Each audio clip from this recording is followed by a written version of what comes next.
yourself and say good morning and a very warm welcome.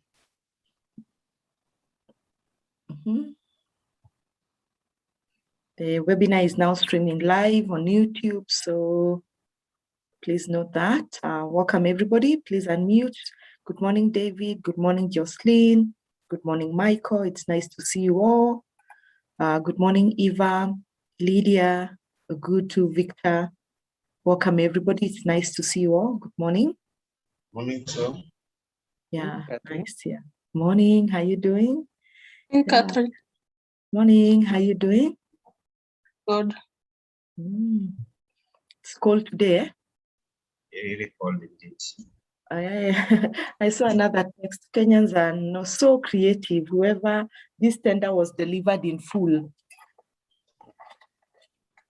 It was so funny. That was nice. Yeah. Okay. So let's give others just a few more minutes, maybe 2 more minutes to see others who will be joining, and also to give then the opportunity to put others to the panelist list. Then remember to put the people in the attendees to the panelists so that they can participate, please. Yes. Thank you very much. Are you going to make me a co-host? I'm not a co-host yet. I will. Okay.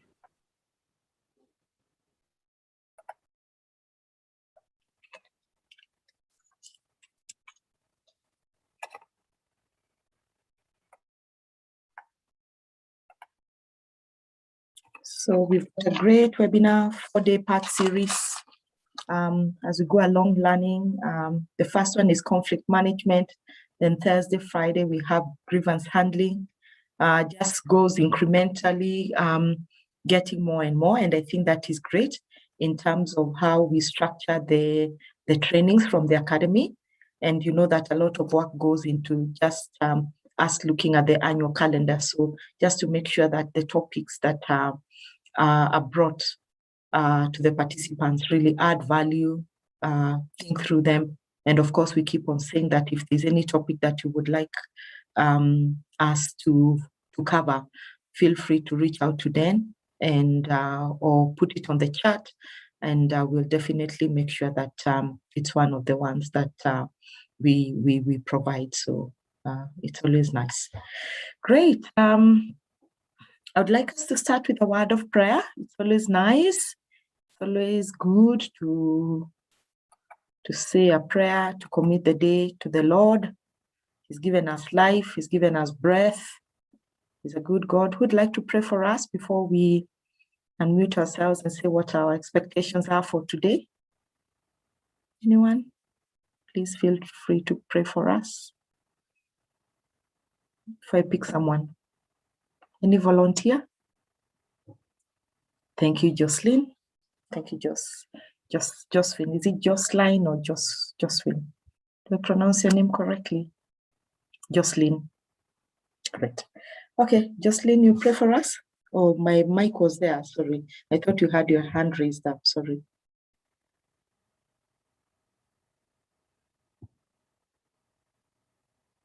Would like to pray for us? Victor, please pray for us.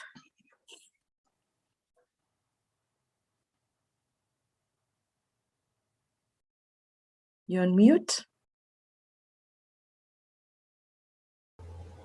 I can pray. Okay, thank you, Caroline. Maybe some people are sitting in a position they can't do so. It's true. Yeah, and I do understand, yeah. Pray. Dear Lord Jesus, we thank you for this morning. We thank you for the gift of life. We thank you for this day. We thank you, Lord, that you have brought us up to this far. We do not take it for granted. We ask you to protect us and guide us and lead us, even as we continue to enlighten our minds, as we continue to train, as we continue to serve others in our various institutions. That, Lord, will continue to guide us and lead us and give us your wisdom, your understanding, and your counsel. Give us new lights as we train. Give us new insight so that we can do better as instruments of your love. Through Christ our Lord. Amen. Amen. Thank you, Caroline. Yeah, and yeah, I do appreciate that adult learning is hard, and we have competing priorities. but I keep on saying, well, even as we try to multitask sometimes because the deadlines are very tight, let's also try and give some full attention to what is important. And I'm sure that calls for your full participation. I would really appreciate, yeah. Good. So for those who have not, we've not met before, my name is Catherine Omwangi. I'm a HR practitioner. I'm also an executive coach. And I've been in HR for the last maybe 25 years or going there now. And I worked in various industries. I partner very closely with ACHRP as one of the facilitators for training. And I've been doing that maybe for the last 5 years. I'm very passionate about training, impacting knowledge, sharing experiences. And that is why today I'm very excited as we go through the topic of conflict management. How can we do it better at the place of work and also just in the society? So I also teach at the College of Human Resource. And if you find me there, if you're doing your CHRP, I might be your teacher in coaching or strategic management. So very warm welcome. So sometimes I hold the red pen, sometimes I hold the blue pen, just depends on the circumstances and where it is, yeah. And I also love to mentor, even if I'm coaching, but I also love to mentor the new people who are coming into the industry. I think we owe it to each other to be able to do that. Great. So I keep on saying, one of the things is that we are here to learn, set the bar high for our career. At the same time, make sure that we are networking with each other. We can reach out to each other. If you're in this industry, oh, okay, Lydia was in this industry. Let me reach out to Lydia and I'm sure she'll be able to help me. So make a point of, even as we interact, maybe sometimes just say, I work in this industry so that we do understand and it becomes more relevant for all of us to be able to share those experiences. So that's how it is. Apart from earning one CPD point, the trainings are many nowadays. They are never in short supply. And we never take it for granted that we are going to spend the next 3 hours of our time here with you. So I aim to stop at 11. So sometimes I'll go a bit faster than usual. But and when I say please share, please feel free to unmute yourself. Please read, please unmute yourself, because sometimes I just want that extra engagement from you guys. So great. So welcome. Lydia, I love your jacket. It's far. It's nice. Eh? On top of that, the scarf, you know. Thank you. Cold. It's cold today. Yeah. So I hope you've all got your favorite coffee or tea or hot chocolate, whatever it is. Yeah. So conflict management, when you think about conflict, when you think about, oh my gosh, there's so much in this world, in this even just very close home, you know, conflict. How does conflict come about? What should we do with conflict? Why is it so? Why don't we just solve it once and for all and live in a peaceful world? And everybody loves each other, everybody accommodates everybody's differences, but there'll always be conflict.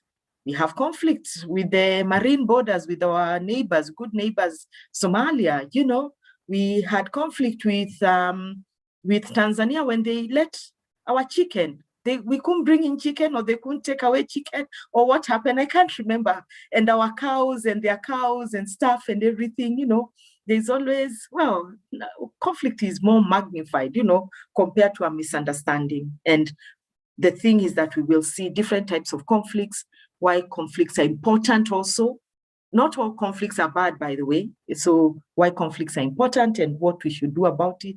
Good conflicts, you know, political conflicts and all that kind of stuff. And even when I was looking at today's topic, I was just drawn to the fact that there is so much going on in the country. You know, the kidnapping of the children, the kidnapping of even adults. There is so much murder going on around. You know, every day you hear this person has been murdered, this person has been, you know, under mysterious circumstances, some very sad, you know, but it all emanates from conflicts, you know. So there's a lot of conflict. And what has increased that conflict? And I was thinking just the other day that we are so short-fused now. And what's the reason? Well, is it because there's too much pressure for us to deliver? There's too much scarcity of resources, even for us to do everything that we want to do? Is it just people's misunderstanding? And then one of the things that I was so drawn into, and I took it from a coaching perspective, is because we want to judge people using our own standards. You know, I'll judge. I mean, if I can do this brilliant job, then why can't you? I find it hard to believe, maybe as a supervisor, I can do it. So why can't you do it? You know, and then we forget that people are different, and people want to be taken the way they are. People want to be respected. People want to be taken with the stride that they can deliver and stuff like that. So we need just to re-engage and to reset ourselves back to factory settings, especially during these times. And I think also COVID really accelerated a lot of things.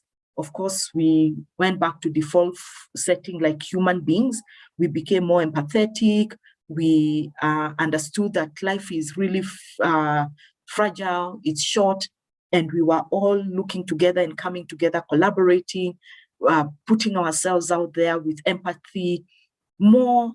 And then all of a sudden, I think now it's become normal. We've dealt with COVID. We know what to do with it. Then all of a sudden now, let's go back. You know, we're almost going back to what we were, being very impatient people. And you can even see it on the roads, you know, despite the public transport being the notorious ones. But even drivers, you know, you just look at them and the way people drive and the way people are impatient. I think after that, short fuse, if you do anything to me, whatever. Just think of that young man who shot two policemen. He's in so much trouble. Don't you think so? So much trouble around shooting police officers. I think he surrendered himself yesterday, but it's as a result of a conflict, you know. But I can also imagine maybe he was intoxicated, he made a bad decision. So we also will talk about how to just be more balanced as human beings. And ending up with my great mantra, it's never that serious, is it? It's never that serious. After all, we'll never come out of this game alive. So do the best that you can and enjoy some of the moments that you're supposed to be enjoying. Great. That's it, just as a way of introduction. People's expectations today, please unmute yourself. Your expectations for today. Then please turn everybody into the panelist side, please.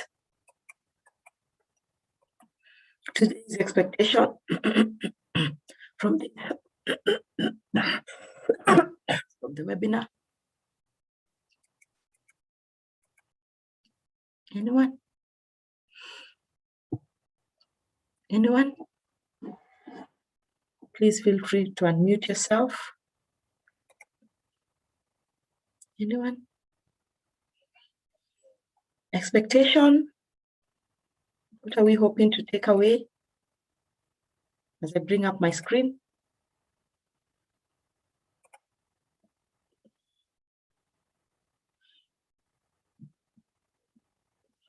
You can see my screen? Yes, we can see your screen. Can I voice out my expectations for this webinar? Yes, please, Lydia. Thank you, Catherine. One of my expectations while choosing to join this webinar is to learn more about disciplinary procedures and the legal provisions. And also learn how to minimize, because it's difficult to eliminate conflict in the workplace. What are some of the key things that I need to do in my capacity as an HR practitioner to minimize on the conflicts among colleagues, and also to learn better ways of handling those conflicts when they arise. Very true. That's really great expectations. And I like what you say that we can't totally eliminate them. And that is true. But how can we minimize them and how do we handle them when they occur? Great, yeah. Anybody else? Expectations for today's seminar? Expectations? Anyone else? Okay. So we will have a nice 2 day. We'll see what is conflict management, and maybe we will start thinking even when we finish this 2 day seminar, is our policies progressive or are they fit for purpose based on what we are doing right now? So I think that becomes very, very useful for us to be able to understand and to go back at the workplace and look at our processes, procedures. So that's also something that I really encourage people. Once you attend these seminars, do you ever go back and say, let me look at the bigger picture, that what are some of the things that I can add? What are some of the things that maybe we need to look at as best practices? And of course, taking into consideration that you might need management approval. Some might come with a cost, so you need to budget that. But it's important for you to take note of that. Okay, levels and types of conflict. Describe the management conflict model. Strategies for conflict management. Explain conflict management styles. Explain how people deal with conflict. List the factors that affect conflict models. The Blake-Morton conflict grid, that's very important. Explain what third-party conflict resolution and tips for managing workplace conflict. Who among us here is a trained mediator? Anyone among us? Anyone? Please raise your hand or just the reaction, use the reaction button to just say, well, maybe yes, or even you've attended a course on conflict or mediation or reconciliation or arbitration. Arbitration now you would be higher, like the lawyer kind of thing. Okay. And I'm sure if you are, then we will want to hear a lot from your insights. So let's start with a situation that I'm sure that happens to you all the time and you can relate with it.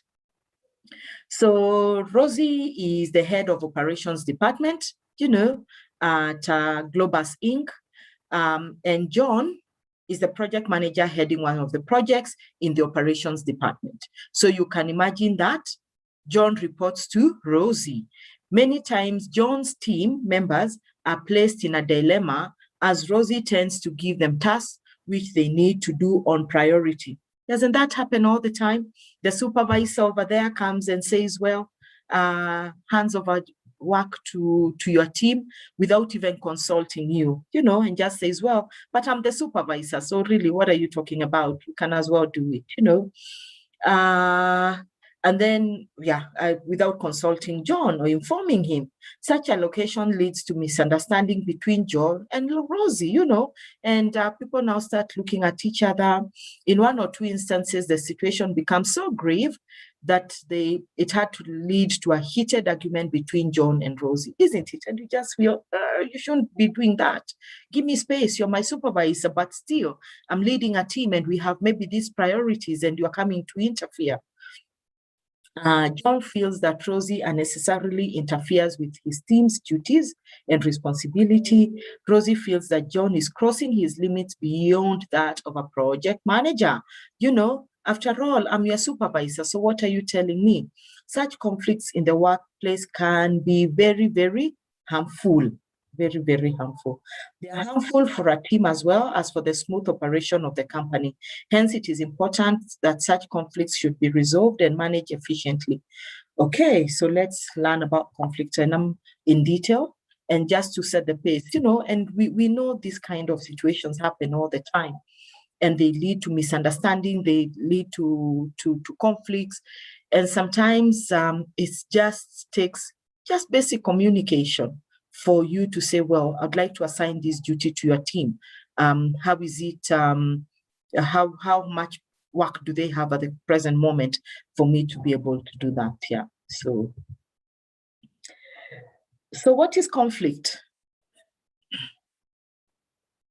What is conflict? So conflict is an expressed disagreement, just that I have a different opinion, you have a different opinion, you know, and it's as simple as what will we have for lunch today? I think we should have cabbage, and then the other person wants to have skuma wiki. And you say, but we had skuma wiki the day before yesterday. Why can't we have cabbage? And the other person says, well, but skuma wiki is cheaper than cabbage. And then you say, but it's important for us to change. Who said that we don't have money? So simple things, even in the office, you know, even simple things like you left the photocopier tray open, you know, you added paper, you checked whether there was no paper, you found there was no paper, you left the photocopier tray open, you went to the next photocopier, you know, simple things in the office, things like that. You came to my office, you didn't close the door after you left, and it's cold, you found the door closed and whatever, then you say, but we have an open door policy. What does that mean? You know, simple things that can really blow out of proportion. So it's just an expressed disagreement, you know, difference of opinion, you know, and things that, well, I look things this way, you are looking at things this way, and it becomes a conflict. All conflicts are expressed verbally or non-verbally. You know, I can just, I don't have to express, I don't have to talk for it to be a conflict. I can just decide, you know what, I'm going to keep quiet, nil by mouth, and nothing is going to go on. Nil by mouth, that's what it's gonna be. And even my body language, you can see that I am not, I'm not happy. I would almost box you based on that. So important. Conflict can occur only between people who depend on each other. It's important to know that.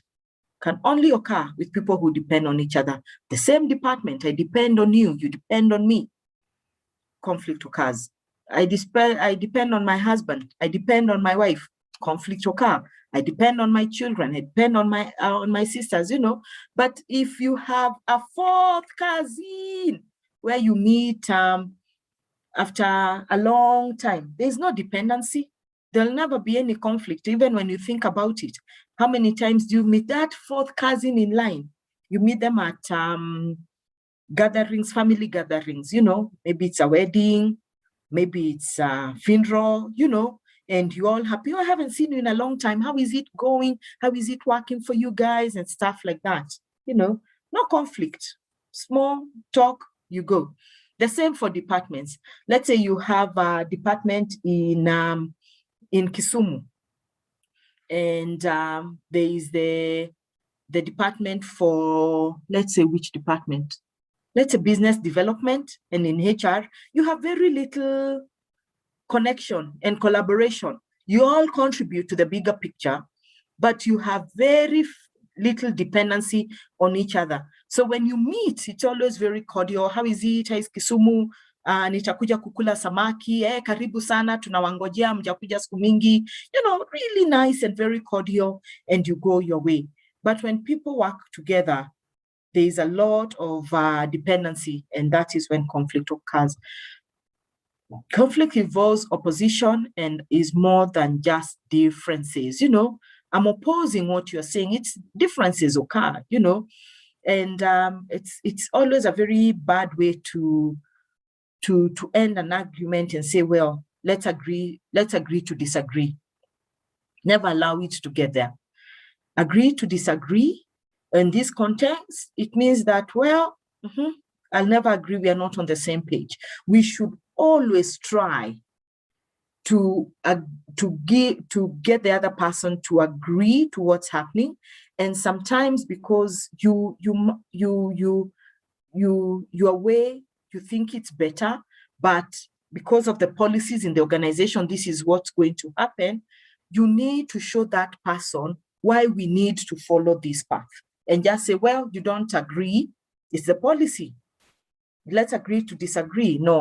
Let's never end it there. Let's always try and be the mature ones. And around conflict, sometimes it will call you to be the mature one, sometimes to cede ground and just say, well, in these instances, because we want peace, let's get there. But again, let's always try to make sure that we have handled conflicts so that there's no undercurrent. When you're walking in the corridors, you can talk to each other without feeling that there's a strain. You can go to that office without any strain. You are talking important matters regarding company strategy without any strain, and that's how we should be. Conflict is a perception that our concerns are at odds with those of another. Sometimes it's just a perception, and there's nothing real. They just won't do it. It's just those ones of, they've done it before, they will do it again, so it becomes a perception. And finally, conflicts exist when an individual who depends on each other expresses different views, interests, and goals, and perceive their views as incompatible or oppositional. So that's the thing. When we work together, conflict will exist. When we depend on each other, that's what we need to understand. Express disagreement. Our views are not compatible with what you are saying. And finally, most of the time is because it becomes fully blown, is because we have said, we've agreed to disagree because of this is what, so that we can make peace. That's not the way of making peace. Any question? Any input there? Any input there? Very incrementally, it starts small, then it goes fully blown. At your place of work, how much conflict is there? Anyone who would like to share? At their place of work, how much conflict there is? Or there is no conflict? It's all really good and we try and solve it. Well and good. You can also tell us that. Anyone? Ogutu, Carol, Victor, Janet, HRM, Lydia, Lucy, Terry, Gladys, Gabriel, Veronica. I'm just reading your names to know that I can see you guys. Victor, Esther, anyone who'd like to share? Morning, Catherine and hello, Morning. participants. This is Lydia. Yeah. Just asking on what you say that you should try as much as possible not to be like, let's agree to disagree. You see, there are people who are in denial and something can be so obvious. Maybe it's a policy issue and they are kind of denying vehemently. And you try to bring it to a place where it will not be like, okay, fine, we cannot agree. Or you're actually the one who is trying to solve a conflict situation between two colleagues, and you can see one is on the wrong, and it's kind of, you can't get to that position of like, it gets to like, you have to say like, okay, fine, you guys cannot agree, or I cannot agree. Yeah.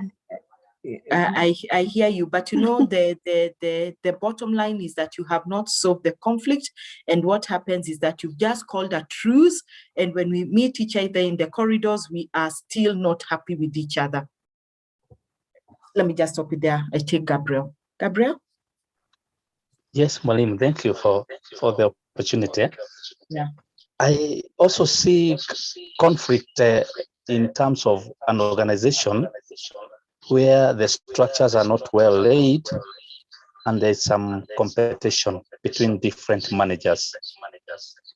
As each manager tries to push his pace up, then there are some conflicts which generate there, especially where the job roles are not very well described. I agree. And what's your take on what Lydia has said? Yeah, is it Lydia? Yeah. What Lydia has said around let's agree to disagree. As you said, it has always been like a phrase, acceptable phrase, but you've brought it very clearly that agreeing to disagree means that at the end you have not agreed. So I think we need to move to the other stage of conflict management, where now we say let's get a win-win instead of agreeing that we have disagreed, because definitely we've not solved the conflict. Exactly.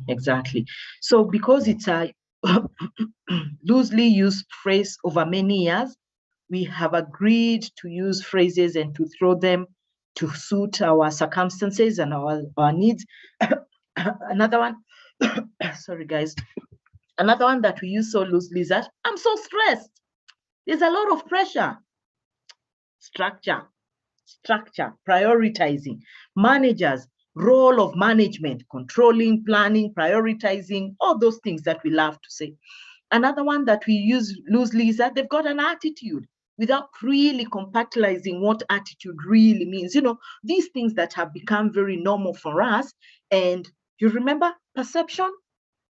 You've not really gotten to know who I am anyway. So I understand, Lydia, what you're saying, but the bottom line is that it doesn't create any good. It doesn't do us any good, because we want open, honest, trusting environments and conversations around us if we have not really resolved that conflict. So that's the problem, a disagreement. And sometimes we just say, okay, fine, let's simmer, let's go away, let's think about it and come back really open-minded and say, well, what's the greater good? And we'll also see that not all conflict is bad, you know, because some conflict is necessary for us to look at our policies, for us to look at our business plan and our strategies so that we can continue moving forward. Okay, great. I like that input. Thank you very much, everyone who has said something. Okay.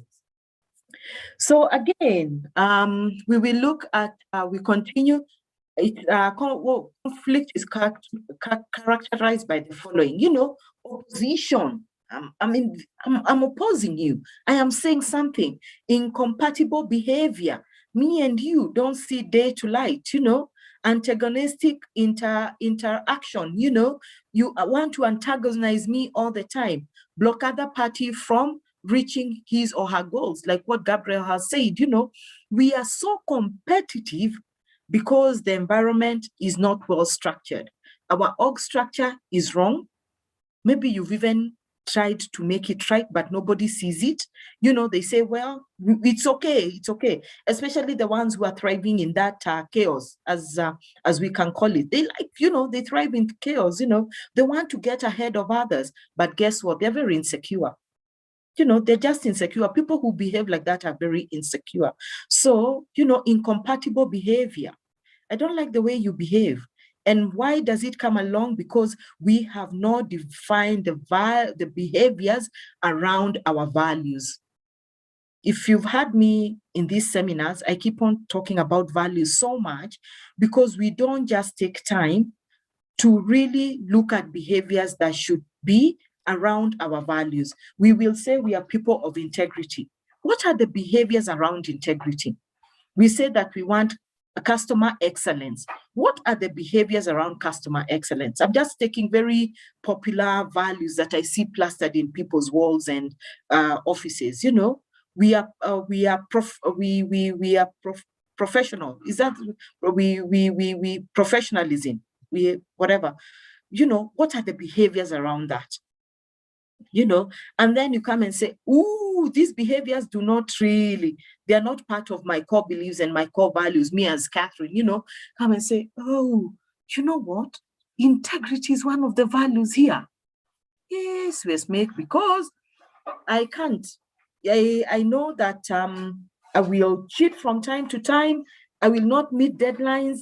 If I'm left with money, I will take it if it's not accountable for things that you know. So you know, as yourself, then you should not work there. I don't know where you would be working if you have no integrity as a person, but I'm just trying to give it as an example. So it is important, even as we put organizational structures together, when we put job descriptions together, and we should not be afraid to say that this job is not serving the organization. Can we recage it, or can we evaluate it so that it aligns to the company business and to the prospects that we are aiming at as an organization? So, but because we want to work in the status quo, we want to make sure that the ones who are, who are always loudest get ahead, and then the rest start feeling bad. Okay. So what I have said again is that conflict is not always bad for the organization. It is not necessary that organization needs to reduce all conflicts, by the way. Not all conflicts should be reduced, and we'll discuss about this shortly. Conflicts are an inevitable part of the organizational life, like someone has said, and are needed for growth and survival. Conflict management includes increasing and decreasing conflict. How can we include, conflict management when we look at it in totality as we go by? Increasing, it keeps increasing, it keeps increasing, it keeps increasing. And the role, it's also to make sure that we are also decreasing the conflict that is in the organization. And conflict just comes as a result of people's egos. I'm not able to see my ego, and the other person is not able to see their ego. So we all come bloated, we can't talk to each other. And then what happens? We are looking now at each other, personalities, instead of putting the issue on the table and saying, this is the issue that has brought us, and this is what we'll be looking at. So when we say that conflict is not always bad for the organization, what does that mean? Is it because it keeps us busy, or it keeps us alive to the fact that, well, it's not bad, we should have something to do, especially the ones who are in charge of solving conflicts? Is it because we want something to do? Is it because it's exciting? That, yes, Lucy? Good morning all. To answer this question, I think the way I see it, it's not always bad, because it will bring some critique to either a policy, or it will cause us to rethink a situation maybe, and look at it in the light of both ways. That way we can either amend a policy, or we can redo something, or even change the culture of an organization towards something. Yeah. I like the word that you have used, critique. Not criticize. There's a lot now happening, and I encourage you. I keep on saying, well, if you know something that is happening out there, please share it. There's a lot now in the area of critique and criticism, a lot, especially in the area of performance management. So please go out and it's great research out there, and how we can use those two interchangeably, and pick critique to try and get to the whatever. So I like what, Lucy, you have said, that it will make us think whether we need to change the policy, whether it's time for us to look at our culture and get forward in what we want to do. Okay, great. Someone else? Raise your hand and mute yourself.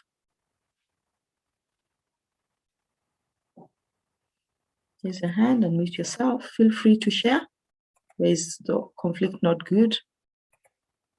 Where it's not bad for an organization? Someone else?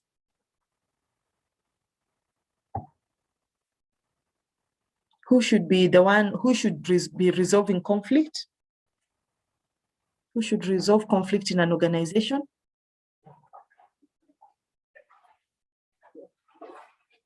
Is it HR? Is it the CEO? Is it ESCO? Is it the two people who are in conflict, or the parties which are in conflict? Sometimes, of course, it can be more than two people. It can be department against department. Who is in charge of resolving conflict? Morning, madam. Morning. Conflict can be resolved at every level of the management. So every manager as the capacity to be able to solve a conflict, so including the at the supervisory level. So at any level where the conflicts begins, the manager there should be able to handle the conflict, unless it becomes big that is not able to handle. That's when you can escalate it to the higher level.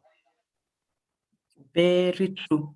Conflict should be handled at the level that it has occurred, and the line manager, because then they are the people, they're the ones who take care of their teams, should handle conflict at that level. Even just two colleagues, we have a conflict, can we try and solve it? And then there are measures of escalation, how it's escalated to within the process and the procedures of the organization. Yeah. Okay. Great. And every manager should actually get this course, conflict management.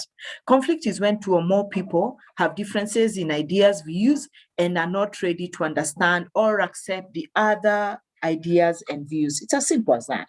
I mean, there is no other way that we can this or whatever. So it's conflict management. That's what we'll be looking at really in depth now that we've understood what conflict is.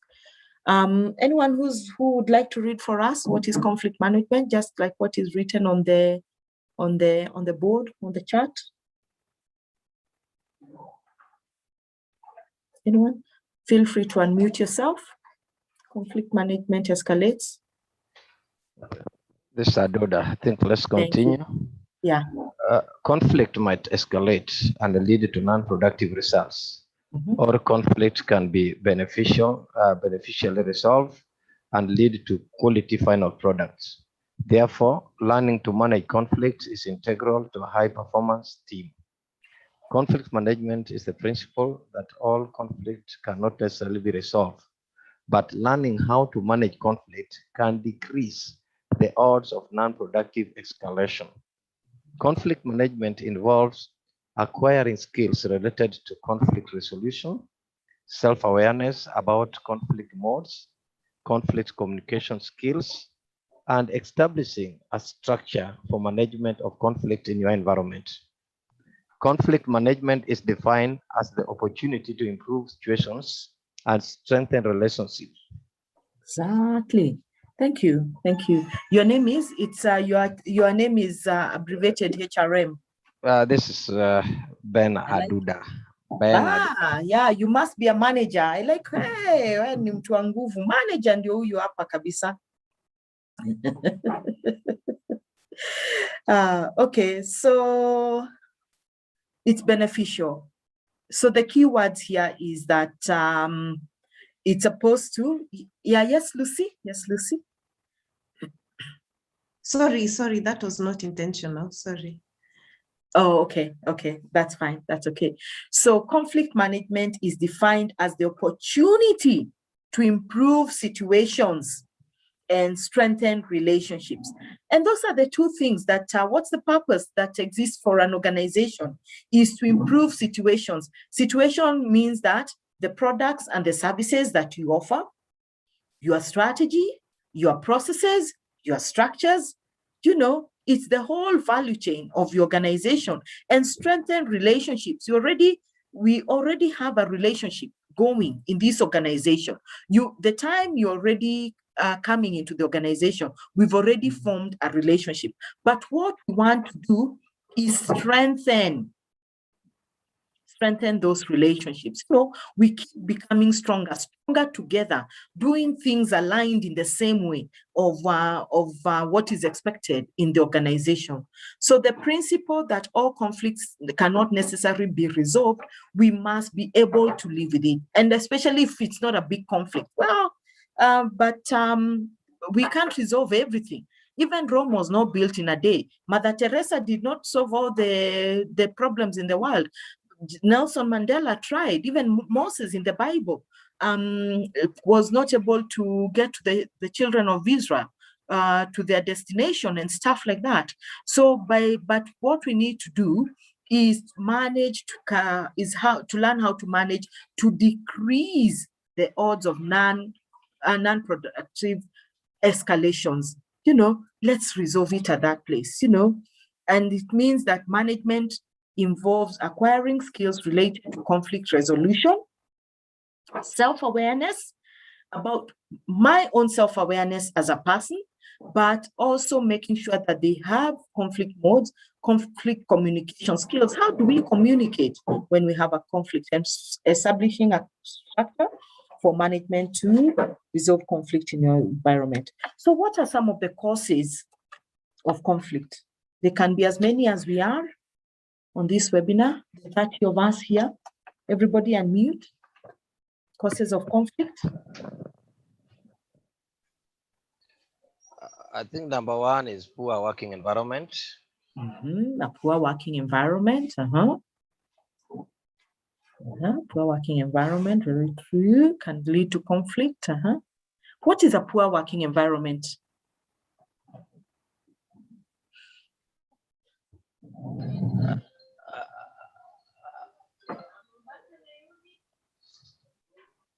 What do you mean by a poor working environment? That's an environment that is not conducive for working. Maybe you are working in a poorly set industrial setup. So in such cases, you'll always have conflict. Yeah, poor working environment. Someone else? There are so many causes of conflict. Unclear organizational structure. Unclear organizational structure. Unclear procedures. Unclear procedures. Gabriel? Different personalities. Different personalities. So Gabriel, only one personality should be at the, if it's sanguines, we make sure that only sanguines are here. It's melancholic, only those ones are represented there. How will we get it right? Sorry, come again. I'm saying different personalities, and that is true, but does that mean that only people of the same personality are employed in one organization? No, some personalities would be more inclined to always having divergent views in extreme cases. It means that many or all employees, as you had said, should go through this course of conflict management so that they can understand that their personalities can affect the way they deal with people. Exactly. Emotional intelligence, self-awareness. Who am I? You know, if type A and type B, different personalities, but how do we work together and how do we accommodate each other? And that's why I keep on saying, as a manager, please, or someone who leads a team, make sure that you understand the personalities of each individual in your team. It becomes easier for you to be able to supervise them or to work together, strengthen relationships. Let's not forget that here. Yes, David and Lucy also hand was up. The resistance to change. Resistance to change. Yeah. Tell us more. Some of the employees who are rigid in terms of not ready to change the culture within the organization. So whenever you try to introduce something new, a lot of resistance come along with it. Exactly. And sometimes people just resist for the sake of resisting. They have no reason. It almost feels as if they want to sabotage the changes. We have communicated it. We have shown the advantages of this change, but they're still there at the corner. And some of them, they just nod, they're nodding and saying, oh yeah, we are together. And the moment they come outside there, they go and form camps there at the coffee pot and whatever. Yesterday I was training on leadership and management, and someone says, you was talking about your earliest memories of leadership, whether it was in school, whether it was at the place of worship, whether it was at your workplace. And this guy gave an example that we can all relate with. And the way he went very young, maybe just out of university, I would imagine, I didn't ask him, but I think where he was, his church, the priest called him and told him, I want you to be in charge of the youth or something like that. And one of the youth was extremely difficult, always nodding and saying, but he formed camps. And actually, even there was no way that this guy would have actually made. He was always failing in initiatives. You know, he calls people that we are going to clean the church compound today. We are going to get ready for tomorrow's Sunday mass and whatever. The youth would not come, never, not even one. He's there saying, oh yeah, we'll come tomorrow. None of them come. So he took a different strategy, like anyone else, and say, oh, how about you? You know, when he learned that that's the guy who was sabotaging his efforts, he actually delegated and say, why don't we work together? And he became very successful. Such little, you know, conflict, you know, change and those kind of things. So what do we do even at our workplace when we see people who are so resistant to change, you know, and they, you know, that they're actually influencing others negatively? Do we bring them closer to us? Do we, or we just say, well, this is the rotten potato. Let's invoke the disciplinary process and get him out of the way. Sometimes we just need to look for other ways to resolve these kind of differences and these kind of conflicts in the organization. Someone else, causes of conflict? That's a good one. I was going to say, yeah, thanks. That was also a good one. I learned. Now, yeah. I was going to say sometimes there's competition in the team, like in a department or in a team where they start competing, and maybe the leader feels insecure, somebody's trying to outshine me, and so would put down any suggestion, any request. And that infighting and competition within the team, there is no teamwork. That creates conflict. It does. Infighting, insecure both, you know. When you learn that you need to employ people who are smarter than you, smarter, 10 times smarter, and then you tell them even you are smarter than me and they expect you to do the work because we are all successful together, then you are at a better place. But of course, all of us, you know, we want to show that we're in control of resources, control of people. You know, I'm the only one who's head of department. I will not give you a chance. I will not delegate. Well, competition is unhealthy competition. I think competition is good, but unhealthy competition really brings a lot of conflict in an organization. So we need to find a balance, you know. If we are competing to be the director of HR and all of us are eyeing and saying, oh, they're about to retire, who's here? And everybody is stepping on everybody's toe. You know, I want to be the one the moment they leave. I want to be the one next as the director. Very unfortunate. So why don't we have processes, as someone has said, you know, clear processes. If it's in the talent pool, we know who's in the talent pool, who is coming up for that promotion, and making sure that it is transparent, not on the corridor talk. They're leaving. You see, they're always going for lunch. This is how rumors start. Perception. You see, they're always going for lunch together. And maybe we are such good friends. We are friends, you know, and we like the same kind of activities. Maybe we even we are reading the same book, and we say over lunch hour, where have you reached? What is the story and stuff like that? Things that we enjoy doing. But people, you see now, they're even going for lunch together. I'm sure they're going to find out how she's going to say how she's going to be promoted and stuff like that. You know, so, but again, those things happen in the organization all the time. Somewhere else, especially if you don't have trusting and open environments where people can ask, hey, and you guys go for lunch together all the time, can I come? I'm feeling left out. And then they say, yeah, come, but you have to come, we read. We are reading this book. If you're willing to come and read with us, you know, this is what we come and do. It's not just eating, we eat, but there's more to it. And then you say, reading, no. I would rather be playing chess with Mary. Me and Mary play chess. Okay, we'll go play chess. You know, things like that. I mean, easier said than done.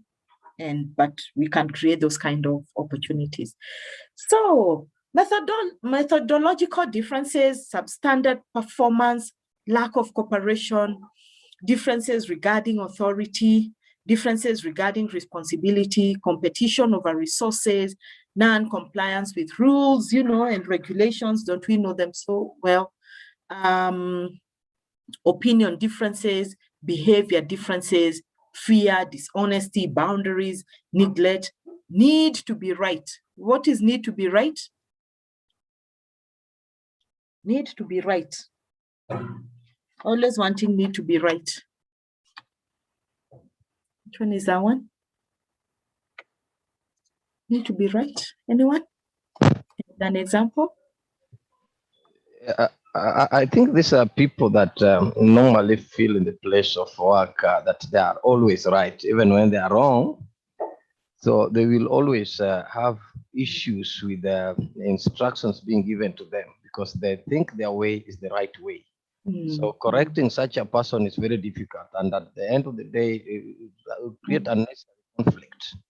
Yeah, unnecessary conflict. Yeah, people always who need to be right. They feel that their way is always the right way. They need to be accommodated. They want to be heard. They want to feel that, well, I'm in control. Yeah, and it always brings some form of conflict. Miscommunication, mishandling conflict in the past, hidden agenda, revenge, fighting the last war, personality conflict, value differences, goal differences. You know, all these things are things that we have actually alluded to, and we see them at our places of work, even in the society. What's a hidden agenda?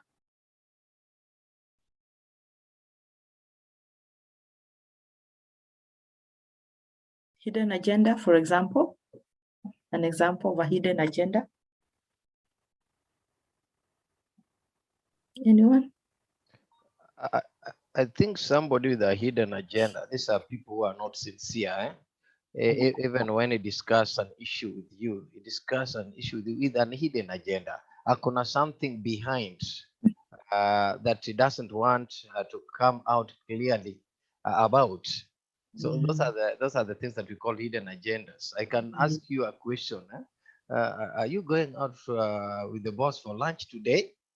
I have a hidden agenda. I just wanted to know, do you have a relationship with the boss? But I don't want to talk like that. I'm just asking, today I can see you are going out with the boss for lunch. Yeah, hidden agenda. Yeah, true. You know, they have they are trying to look for something, you know, and accomplish something that is malicious most of the time. Always looking for things that are not there, making others people feel whatever. And when they are discovered, I mean, nobody trusts them. This is how we now start doing what? We start having mistrust in the organization. Because this is not what we said, hidden agenda. We said that we were retrenching, it was communicated that the company will be retrenching, and this is the criteria for retrenching and whatever. But then all of a sudden, we retrench, we use a different, no, that's not a good example. I'm trying to look for one that is around that, whatever. We don't like Catherine. And we say that the position of Catherine is no longer attainable, but we are 2 HR officers in the organization. So why choose Catherine? Because we all know that for a long time, we've not gotten along with Catherine. So, but since we only need one position, we say we only need one position, and we let whatever, instead of really putting that, yes, the organization only needs one position, and the criteria is that we have 2 officers in the department. Let them apply for the job equally. Whoever gets the job, you know, and it's fair and transparent. But you say, well, Lydia has been here longer. Catherine just came the other day. Let Catherine go. You know, hidden agenda, because you wanted, you don't get along with Catherine and you let Catherine go. I think one of the causes of really mishandling conflict in the past was that mean? Mishandling conflict in the past, very rife, very common. And what does it lead to?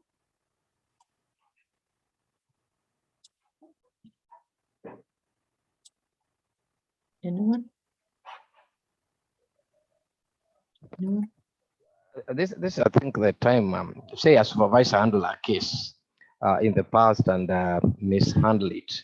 It creates what is called mistrust. When another conflict arises, the parties involved will always not have confidence in the same supervisor or manager that he will handle this conflict right because of just mishandling a conflict in the past in a wrong way. Yeah. And actually not owning up, especially if you don't own up and say, unfortunately, that case was not correctly mishandled, and we apologize for that, and that is not a basis of how we want to move forward. If we don't set the record right, there'll always be mistrust. You remember where we say that we are trying to build stronger relationship, opportunities to improve situations and strengthen relationships. I like what the example really you have given around, long time. I mean, in the recent past, we didn't handle it well. You've not handled it, whatever. I don't see how you are capable of handling a conflict, knowing very well what you did the last time. And the organization did not come out and put it right and say, this conflict was there, it was not correctly handled. We're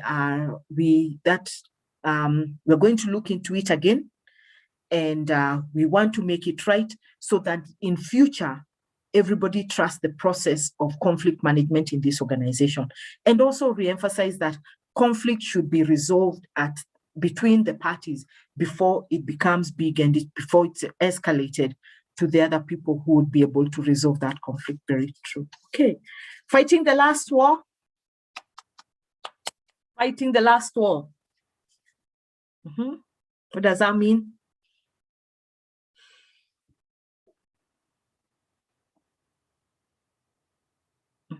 Anyone? I want to give it a try. In my understanding, this phrase will refer to a situation where somebody has the attitude of, I must be the last man standing.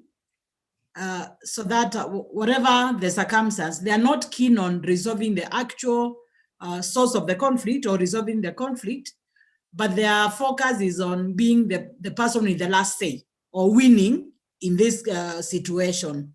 That's my understanding. Yeah, very true. The last man standing, with the gloves on. I still had my gloves off. I removed their gloves and last man, I must, yeah, fighting the last war. I am the one, I'm the sayer. And unfortunately, that happens a lot. And this is also the phrase of let's agree to disagree. After all, I am the one more in power. Just use of raw power, real use of raw power. And this does not help any of us to try and forge forward in terms of improving the situation and also at the same time making sure that we are building stronger relationships, yeah. And what happens if you are not able to handle conflicts at the workplace? You continuously erode your brand. People will not stay with you. They don't want to stay in environments where we're always infighting, departments between departments. These things are not being discussed, and we just say it will resolve itself. It will not resolve itself. We need to find ways of deliberately doing it and making sure that it is done and addressed. People now will come and say, well, I left. Oh, you also left. Ulikutoka kwa nini? Hiyo mzozeshone ya uko sikuwezana nayo. I got something else, And again, if it's like that, people keep calling each other. There's an opportunity in my company. You're good. Please apply. People just go out in droves. So what you become in the HR department, you're always doing what? You're always recruiting. So it is important even at the exit interview. Please find the real cause as to why this person is going. They can say, well, I got another job. Fair enough. But how was your stay in our company? Real. That is what you should be looking at.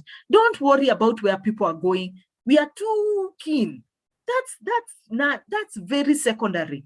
I keep telling people, take time, especially if people are willing to give you feedback and really start analyzing data. They said, wow, you can't get along with your team members. Why? Because there was always unfair competition. The manager never just addressed conflict when it came. You know, the resources were allocated to someone else. Find out those things. But again, if you're managing performance in your organization, you're giving feedback, you're soliciting for feedback, you should not be surprised. I mean, when people decide to leave, and you're able to address those issues as they happen. So kazi kwetu as HR practitioners to really be strong business partners to the line manager so that they're able to pick up those things in terms of managing performance at a team level. Okay, great. Symptoms of conflicts. Aha. When you just, symptoms. What is a symptom? What is a symptom? Google is your friend.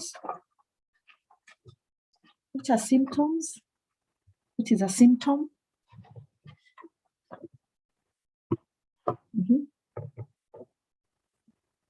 What is a symptom?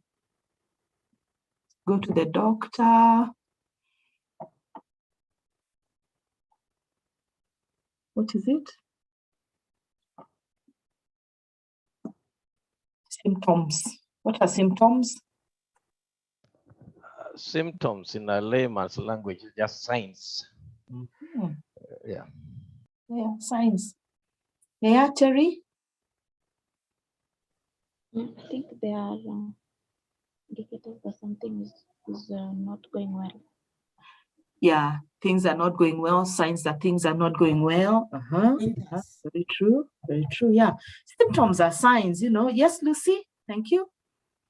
I wanted to say symptoms are what is an outcome of what happens, like there are conflict. And so the outcome of the conflicts, those are called symptoms because they are things that are actually being seen. It is what will be felt and it is what will be seen. So After those are that. the symptoms, yes. Okay, so I'm sick. I feel sick in my body, for example, and then when I go to the doctor, they check test on me and they find that I have malaria, and then now that the sickness has come out, you know. So after causes of conflict, we have not put our organization in order. Nothing works in this organization. We are hunky-dory, really. After all, you're doing your work. I'm earning my money, everything else. That's not the kind of environments. We'll never be center of excellence if we think like that. So after all that, what happens? There's tension. We can't work with each other. There's tension. There's undercurrent. No desire to communicate. After all, well, why would I be communicating with you? We already have a conflict. It has not been resolved. Work is not done properly, it's sloppy, it is late, it's in the wrong format, there are accidents, I mean, everything that could go wrong really starts going on. Disastrous meetings. Have you ever been in a disastrous meeting? Anger occurs quickly and easily, especially now in this country. Failing productivity. How is a disastrous meeting? How does a disastrous meeting end or even start?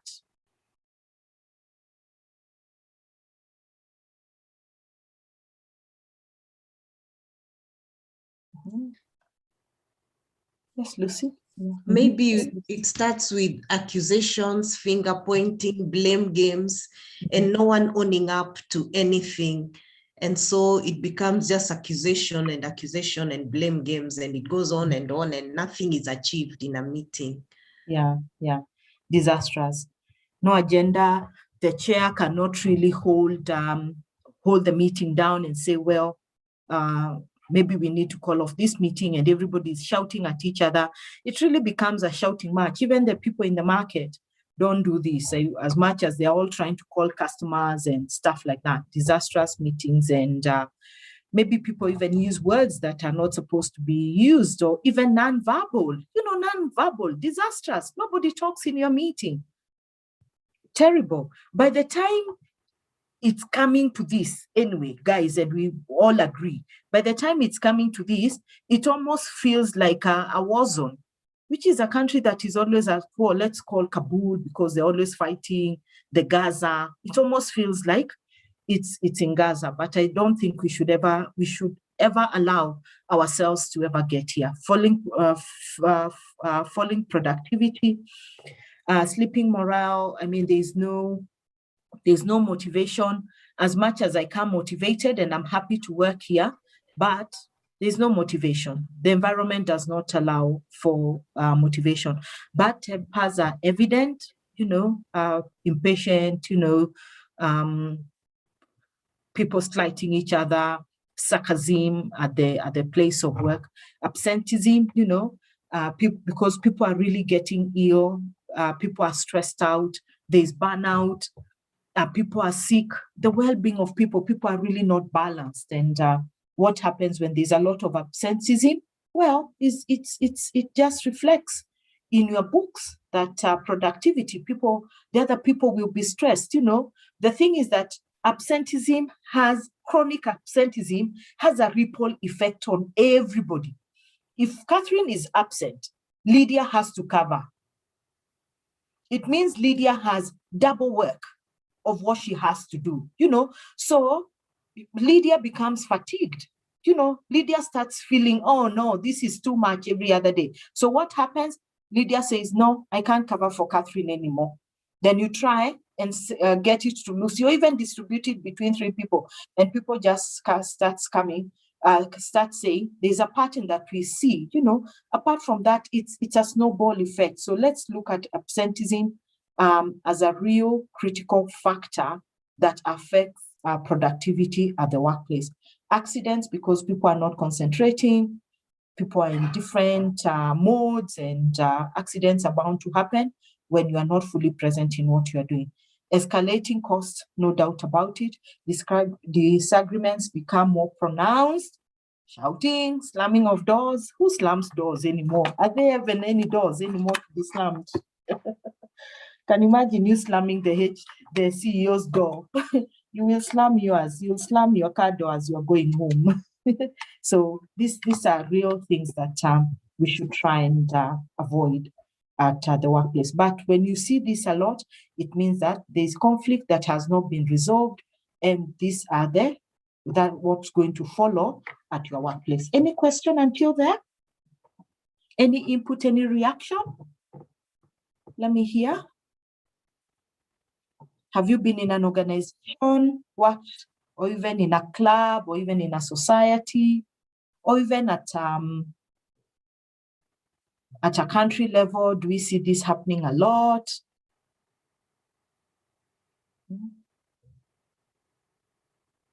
Reaction, general reaction to this?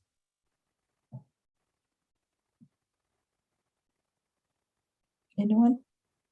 If I can just comment and say, these are times when people also form cliques based on how they believe on an issue, or how they feel.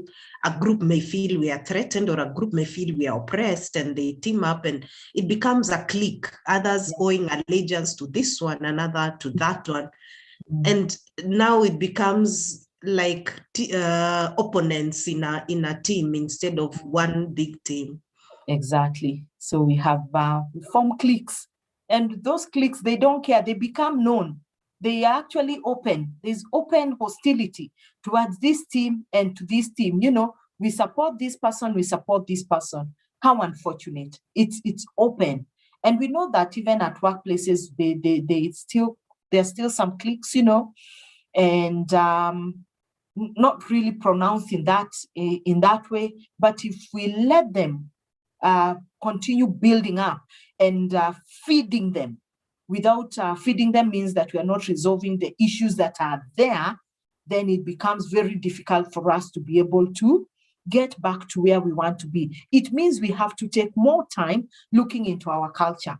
And just think even very quickly around management versus the team. We like to call them team, whatever. Management sometimes is so unapproachable And because sometimes they don't even realize, they just say, well, why are people not coming? Not because of anything, but people have formed camps. And you see, oh, management sits over there without us knowing. But sometimes it's perception, because we are not communicating enough. Those open door policies are there. We leave our doors open, but that's not good enough. We need to go to the people as management so that those perceived cliques, are not there. So I'm just talking at it from just a very simple illustration. There's no conflict, but even just forming those cliques of, well, it's the supervisor versus us. After all, they've got the power to do what they need to do.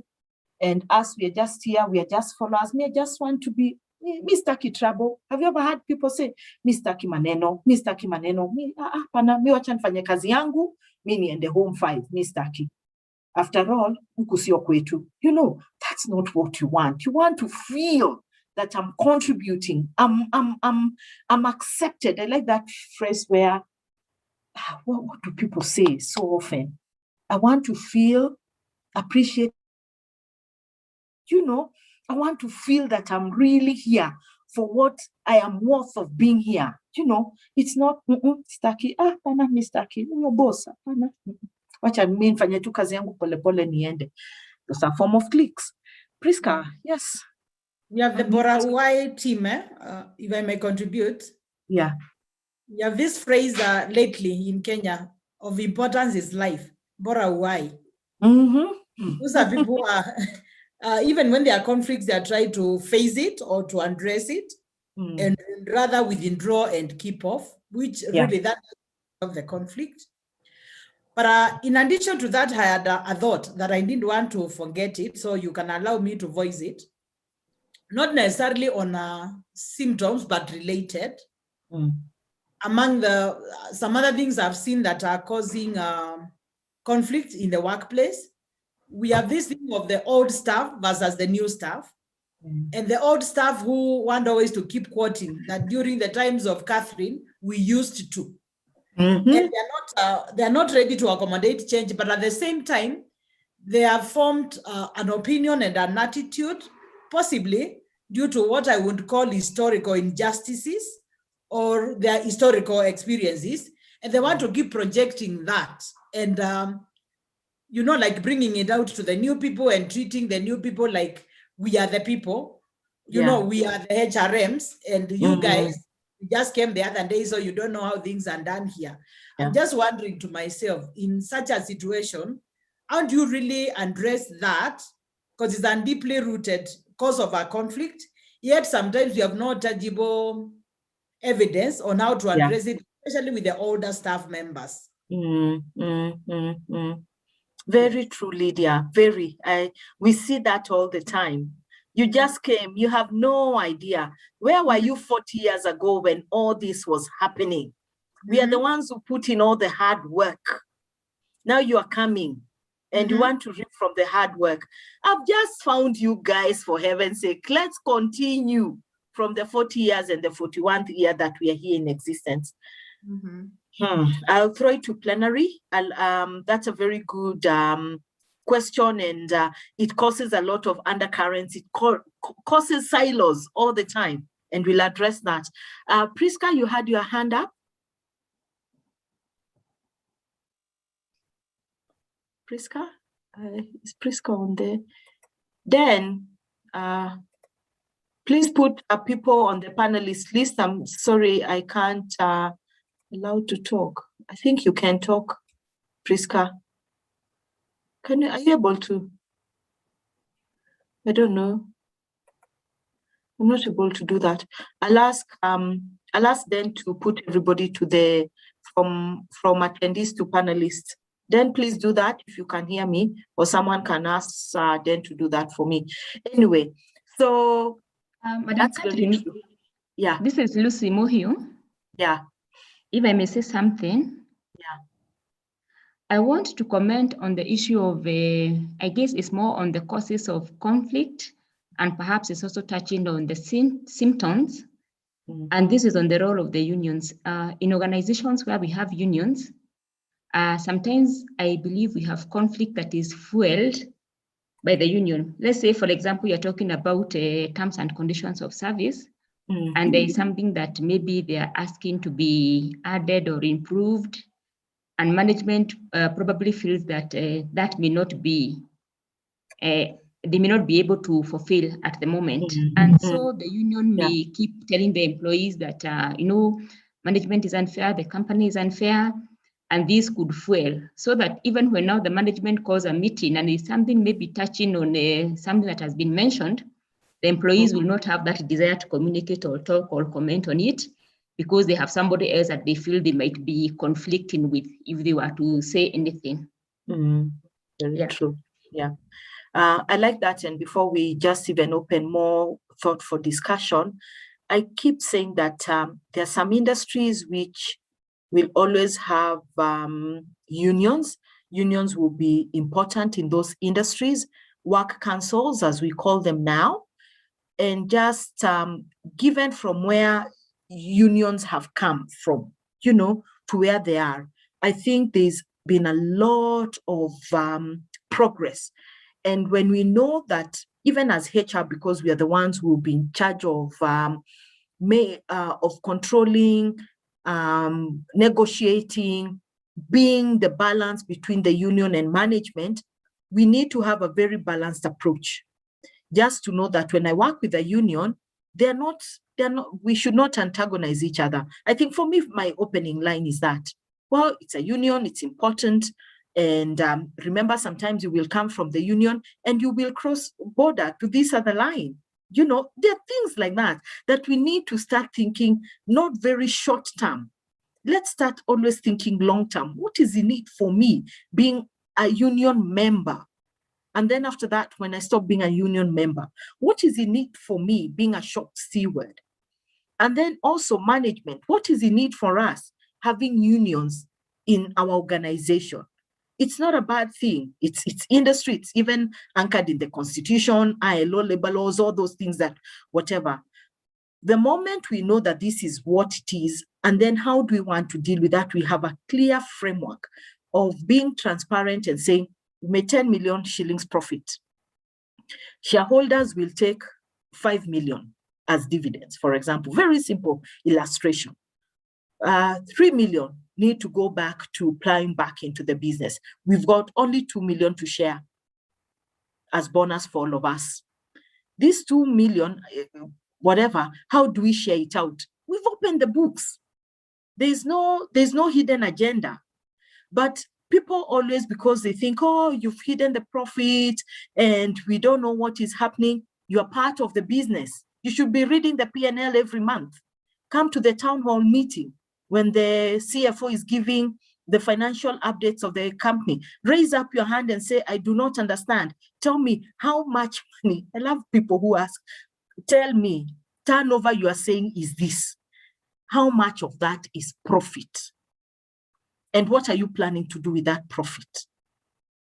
Start questioning those whatever. So I understand, Lucy, it's never easy, but I know that unions really sometimes want to antagonize, but it's us to put our foot down and say, hey guys, we're in the same boat together. We work for the same company. If you demand of too much, what happens is that we might retrench. We might not be able to afford. All of us will not be able to get COLA. We want to be fair in merit increment of people's hard work. Those kind of discussions. And also it's always nice to call those shop stewards in the office. I see it working, XYZ, let's just have a banter. How is it doing? The CBA, it's halfway gone now. How do you see it working? What it is everybody plugging into it and stuff like that? So show the connection and also say, the people who guide you as the union officials out there, they are experts. But remember, you need also to provide basis of who you are as an organization. This is the brand you work for. Those people are just experts. You remit money there. They give you services when it is necessary. But where is your bread buttered? So those kind of whatever. But unions which come chest stamping, And sometimes it's they've really been antagonized by management, unfortunately. But when we have those kind of discussions and trying to make sure people see that I work here and this is how I benefit, then people start saying, well, we can work with the unions. And it's hard, true. CBA discussion, negotiations are never easy. But when I come with the balance sheet and say, you tell me, this is the money we've got. How much do you want us to apportion for us to survive and stay afloat? Yeah, so make sure that the people in your shop, the shop steward one is understand some bit of finance. I find it so useful. Read the facts and figures for us. Very useful. And I'm sure I'll open it to plenary for a few minutes to say the old guards versus the new kids on the block, the union versus management. What have we done, experiences, and what can we do to diffuse conflict in the organization within those two big aspects that HR always faces? Good discussions. Kindly, can I ask a question before you proceed? My name is Priska. Yes, Priska. I wanted to know if you have an organization, if you are in an organization or an institution that is not ready to solve conflict completely, that exists between the board of management and the senior management staff, and now the employees are giving up to an extent of actually, if I may follow your words, that you say that you said that some employees can even give up to an extent of saying, yes, mimi staki maneno. How are you going to approach that? And sometimes you're not even given a chance to talk. You're not given time to solve those conflicts or even to approach the senior management level. How are you going to bring that, to try to bridge that gap or bring proper communication between the two levels, the management and the board? Number two, if you have, you've spoken about the last man war, if you have a staff or let's say a manager who is in that state, how are you going to handle such a manager? And if you try to approach, you find that they have also given up such that they can even tear up, they start crying even before you talk. So I don't know how you can guide on that, because I believe that we are here to learn and know how to approach those issues in the institution that we are. Thank you. Thank you, Priska. I'll throw it to plenary, those three, where the board is not working together with management. We see it all the time. Oh, we see it all the time. Affecting even now the staff know that board and management is not working together, and we need to solve this. How do we do that? Anyone? We can take the three questions, old versus new, working with unions and diffusing tension and conflict around that. Let's share experiences, because we are here to share experiences.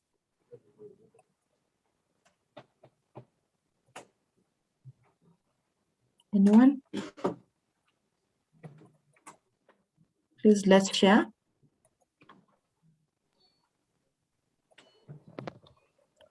Good morning. Yeah. I think let me begin with the relationship with the union. Both the management and the union normally should be able to have a very constructive attitude towards each other. The problem we have in this country is, one, we have unions which are led by people who are quite unschooled. There are people who do not even understand what is industrial relations. But in the real sense, if there are people that are properly trained on industrial relations, we need to have a proper attitude towards each other so that we may be able to build a conducive environment for both of us, because the unions are there to champions for the needs of the workers. And if we embrace them and we agree with them, and there will be harmony in the place of work, and productivity will be high. So we should not see unions as people who always fight with the management, but the management should always look for a way where they embrace the union, they sit with the union, and they agree. There are even certain instances that you can sit with the unions and you find that the terms that they're asking for are quite unattainable. But you'll still agree on a level playground because we are all players in the sector. And they also know that as an employer, there are certain things that you cannot go beyond your capacity. Because if you go beyond your capacity, that means you'll close the industries. Like what you are seeing in the textile industry today in Kenya, especially in the Coast Province. Most of these people are migrating to Tanzania and Uganda, where the environment for investment is more conducive than Kenya. And so it is high time that our people needed to understand that as much as we allow union into our organizations and in our sectors, the unions must also be responsible, and the management also must be responsible. They should be able to sit, discuss the issues. I think that is my take. Yeah, no doubt about it. Just like what I have said, the first opening statement is we are not here to antagonize each other. We need each other. We want to forge stronger working relationship. And if we are going to work together, these are the terms and conditions of how we are going to engage. And then set it up and show we are collaborating. We need you. And if we continue having this, is that if you continue antagonizing each other, it will be sources of conflict, which we don't need. And let's also work in a professional way that everybody understands their role in this area. Take smart people. That's why I said work with smart people, with people who are more enlightened than you. Then your work will just be whistling there. My team is doing so well. When you're going for the board meeting, you are like this with things prepared by your staff, and you're all shining away, and saying, this is the team I work with, a team. Let's talk about old guards. What are we going to do about old guards? Sometimes when I think about old guards, I just think, ooh, maybe I fall in that category. I mean, in terms of age, not in terms of what I would do. Come one, come all. Young people, I think they are really nice. What can we do to embrace that? I've been here for 40 years. People tell me, hey, Catherine, long time ago, you've heard this phrase. Catherine, long time ago, huku kulikuwa kuzuri. Kumechange sana siku hizi. Sana. I can't even believe this is the same company. My question is to them always, kulikuwa kizuri, what did you do to retain that uzuri? And what has changed? Has the change been necessary?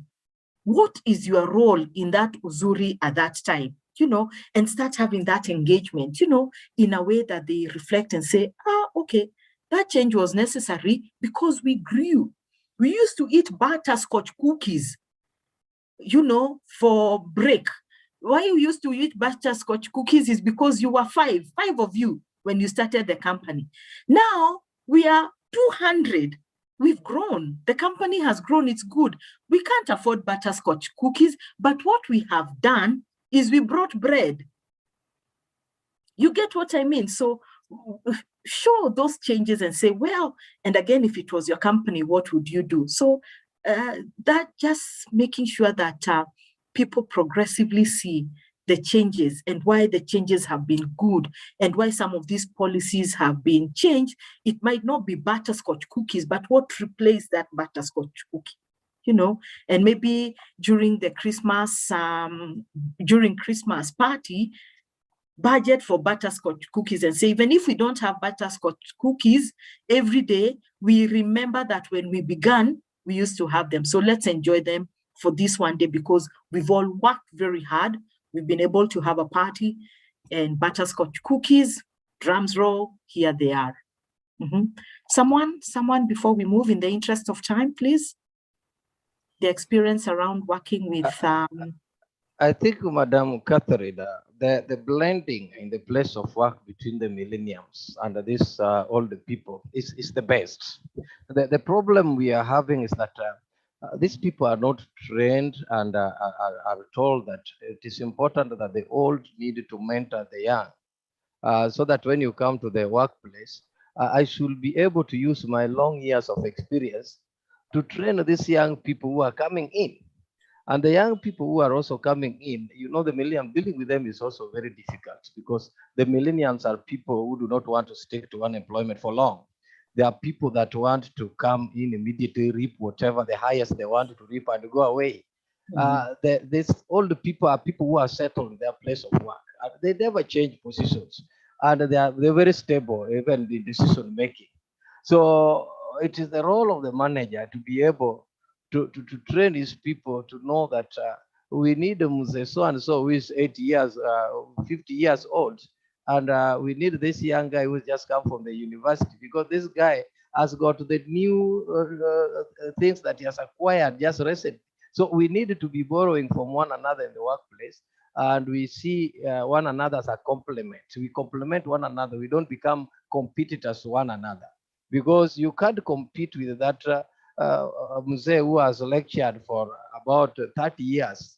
I'm just entering into the classroom today. This guy has a wide knowledge of experience. He has mastered the entire book of Abbott in his brain, and he doesn't need to carry it in his hand.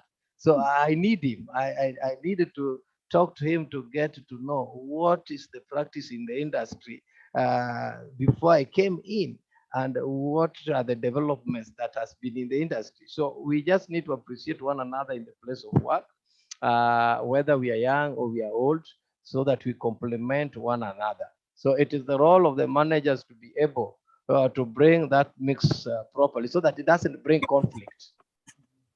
Yeah, I agree. What I can also sum it up is, and I'm sure all of you will attest to it, is that having strong mentorship and coaching programs in the organization will avert all these old guards versus young guards syndrome in the organization, but also a culture of openness and trust around how am I feeling, me as Catherine. What do I feel insecure about my job? I'm about to retire and I feel insecure that other people are coming, they know more than me. And what skills and gaps do we continuously need to impact on everybody in the organization based on our competency pillars in every job that we have in the organization? Allaying that fear and making sure that we are also setting the right examples is extremely important, that nobody feels that they are more entitled than the other. I think that is important. Saying that we are continuously changing. We are working across 4 generations. At the town hall meeting, why don't we say we've got such great diversity in this organization? Our diversity programs come into play. We've got 4 generations now. I'm working with my grandpa, I'm working with my parents, 3 generations, and I'm working with my children. Look at it. And what does that mean? Is that these people have a wealth of experience. And of course, again, if it's a real Kenyan company, we know the culture of really respecting the elders really comes there. But again, you can find a 31-year-old who is head of department, and the mzee is about to retire, approaching 59. I like what, why I was laughing, because now you say 50 people, but we're 50, Mjue. Retire is here, you are old. So anyway, what I'm trying to say is that our diversity programs need to be very, very elaborate. Our competency pillars need to be very elaborate. Our sense of thinking that we're entitled more the other need to be constantly communicated and exemplified by our culture and our values. And also those opportunities for coming together through mentorship and coaching. So do we come together as an organization and say, Catherine, you've just come to the place of work, you're a new graduate, we are happy to have you, you're an A student, but we need to attach you to someone who has been in this industry, really wealth of experience, and that person is XYZ. But even before you do that, please make sure that they have similar likes and preferences, because again, you don't want to buddy people with different preferences and likes. Even just finding out what do you enjoy, what are your hobbies, that makes it very easy for people to gel and communicate. Remember, people like to associate themselves with people whom they have the same preferences, they almost look alike, things like that. And that's human, that's psychology that we all know. So, and it will slowly start doing what? It will slowly start demystifying and breaking down the silos. So it calls for a lot of work, and that's not HR's work, that's everybody's work in the organization. And the tempo has to be set by the ESCO. Anyway, there are many things that we can do. The other thing was boards and ESCOM that don't work together. And people are starting to feel the heat down there, and people are leaving. Well, pray to God. I think it always works. It works for me. But hope is not a strategy. I hope you have that book in your library.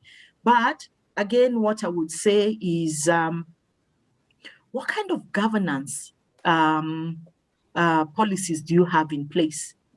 And what is the cause of all this strife in the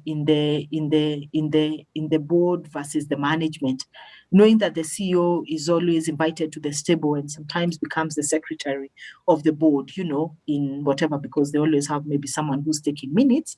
But is it because the board chair and the whatever have different divergent views? And who is responsible by the way of the organization? Is it the board chair or the CEO? I think that is where many organizations now start getting it wrong. The CEO is actually there to run the organization based on the strategy and the mandate that he has been given. He has all these other people around him to help him, the technical people around the senior people to help him, but he has the ultimate responsibility. Him answering to the board is actually act as a guidance. You guys want to buy a new plant worth 1 billion shillings. Do you have the money? Do you have investors coming in? Is to critique the process, but not come and shoot down or try to dismantle what the management is doing. And of course, looking at whether governance is really adhered to, integrity, all those. But when they start interfering with day-to-day operations of the company, that becomes very, very, very difficult. So that's, I don't know who can help each other there. I think it's more of open discussion and say, well, there's a problem, let's call it out as it is. We have a problem, let's all try and resolve it. What don't we understand? What is the problem? And where by the time it's getting there, it's really gotten ugly, and everybody is trying to cede their position and cede to the ideas. But I think more of calling it out and maybe also asking someone, we need help. We actually need help. A mediator can be called and say, it's really getting ugly, but we want to save the situation. Unless people are truthful and honest about it, people will continue living. I think that's my take around that. Anybody contribution before we move on? I think you are very right, because this happens just because of the lack of proper guidelines in the roles of the board and the roles of the management. The board is just supposed to plan and strategize the goals and the objectives of the organization, while the management, the CEO, is supposed to be in charge of the day-to-day running of the organization. But where those roles are not stated clearly, that's why you find this interference. And you find that now the board wants to assume the duties of the managers of the firm or the organization. And that's where the conflicts arise. So the roles need to be clearly defined so that everybody knows this is our line and this is the line of the CEO and his management team. Yeah, very true. Yeah, stay on your lane. Everybody stay on their lane, stay on their lane. Okay. When you think about little children, when they are told stay on their lane, they stay on their lane and they do what is told of them. So sometimes we also need to just listen. Am I staying on my lane as an individual? So conflict events, this is how they start. We have a small disagreement. And to eat skuma, Lydia wants to eat cabbage. Disagreements occurs. We debate. Why do you want to eat skuma? Why do we want to eat cabbage? We debate. We agree. No. Yesterday, you always want to eat skuma. Then one day I say we eat cabbage. You can't even agree to it. Disputes. And then prevent someone from reaching their goals, And then what happens? Fully blown conflict. There are various stages of unproductive conflict patterns, such as early stages, middle stages, and later stages, isn't it? We know early stages, middle stages, they will always try, we are saying that we should try and resolve it at the early stages before it becomes middle and later stages. Okay. Early stages, the foundation of destructive conflict is established by communication that fails to confirm individuals. Cross-complaining occurs when one person's complaint is met by a counter complaint. Negative climates tend to build on themselves, because we're not able to resolve it at that level. So very early stages, but okay, it's fine. We are not going to resolve it. Let's see who's going to be the winner here. Middle stages, someone please read it for us. Unmute.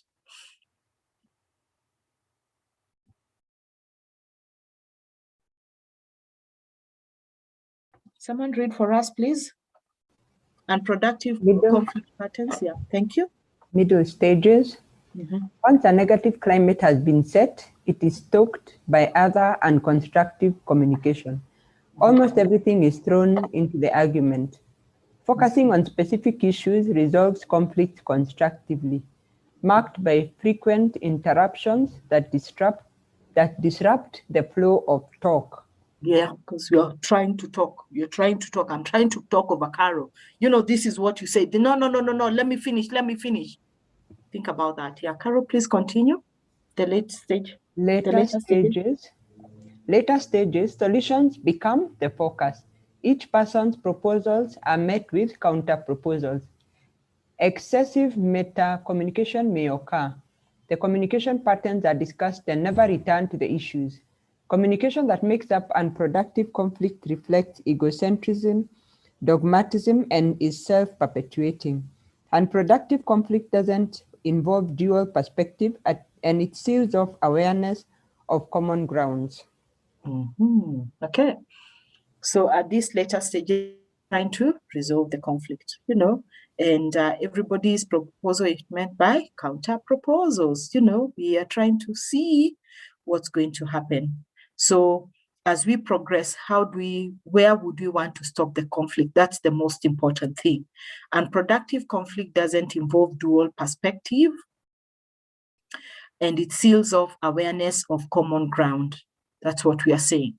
That if we don't stop conflict where it's supposed to be stopped, then it will just keep escalating, and it keeps escalating. And my view is mine, and you have to take it. If you don't want it, it's my way or the highway. Okay, functional and dysfunctional conflict. What's a functional conflict and what's a dysfunctional conflict? In your opinion, what do you think is a functional and a dysfunctional conflict? And types of functional conflict and dysfunctional conflict, just as the name implies.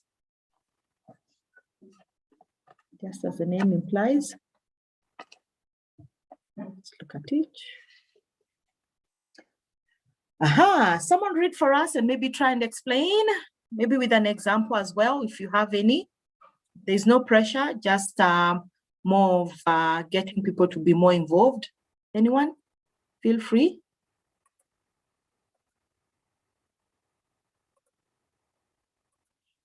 Someone? Please feel free to read what is on the screen. I can read. Yes, thank you. Functional conflict. Functional conflict is also known as constructive conflict. It helps in working towards the goals of an organization or a group. It increases information and ideas, encourages innovative thinking. It unshackles different points of view and reduces stagnation. Of course, yeah, functional, functional conflict, constructive conflict.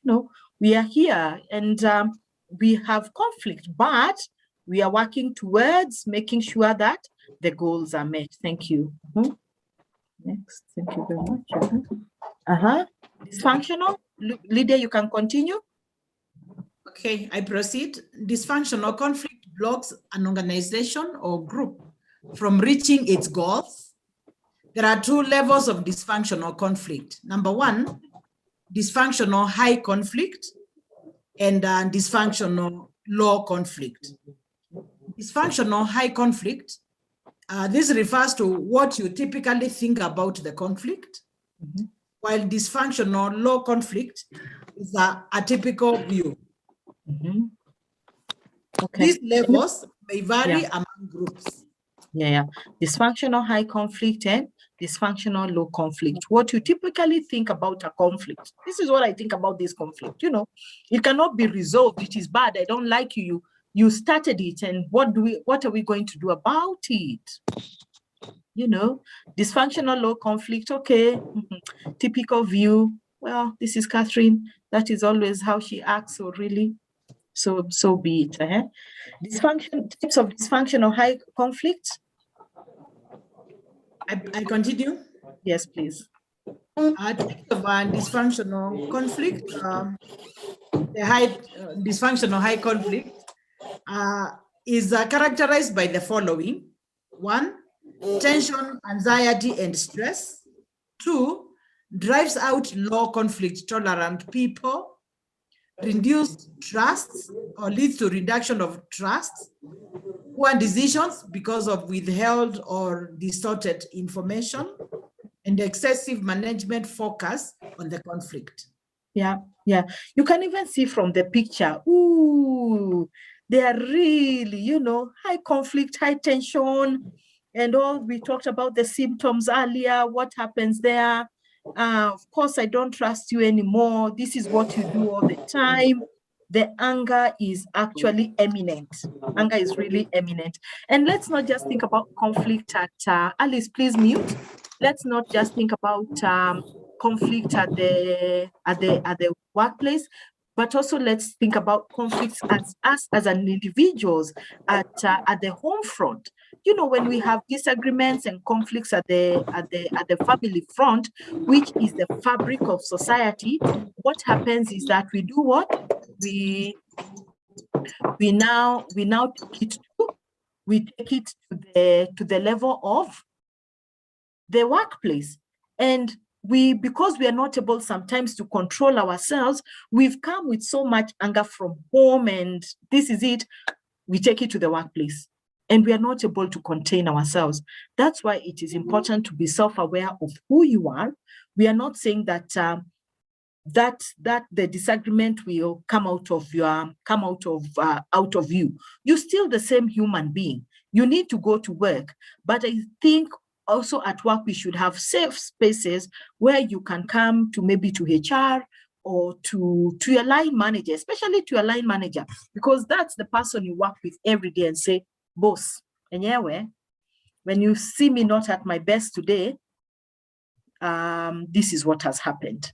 And I would want some bit of accommodation around how I am feeling. That's the only way that we're able to help people. So if we have an environment of duty of care, around people trusting that I'll be heard and I will be accommodated, because not all the days will be good for you, but of course we don't want to get to high conflict. Okay, Lydia, please continue.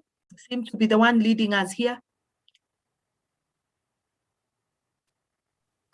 Sorry, I had minimized my screen. Oh, sorry. No, I'm back. Yeah. Ouch.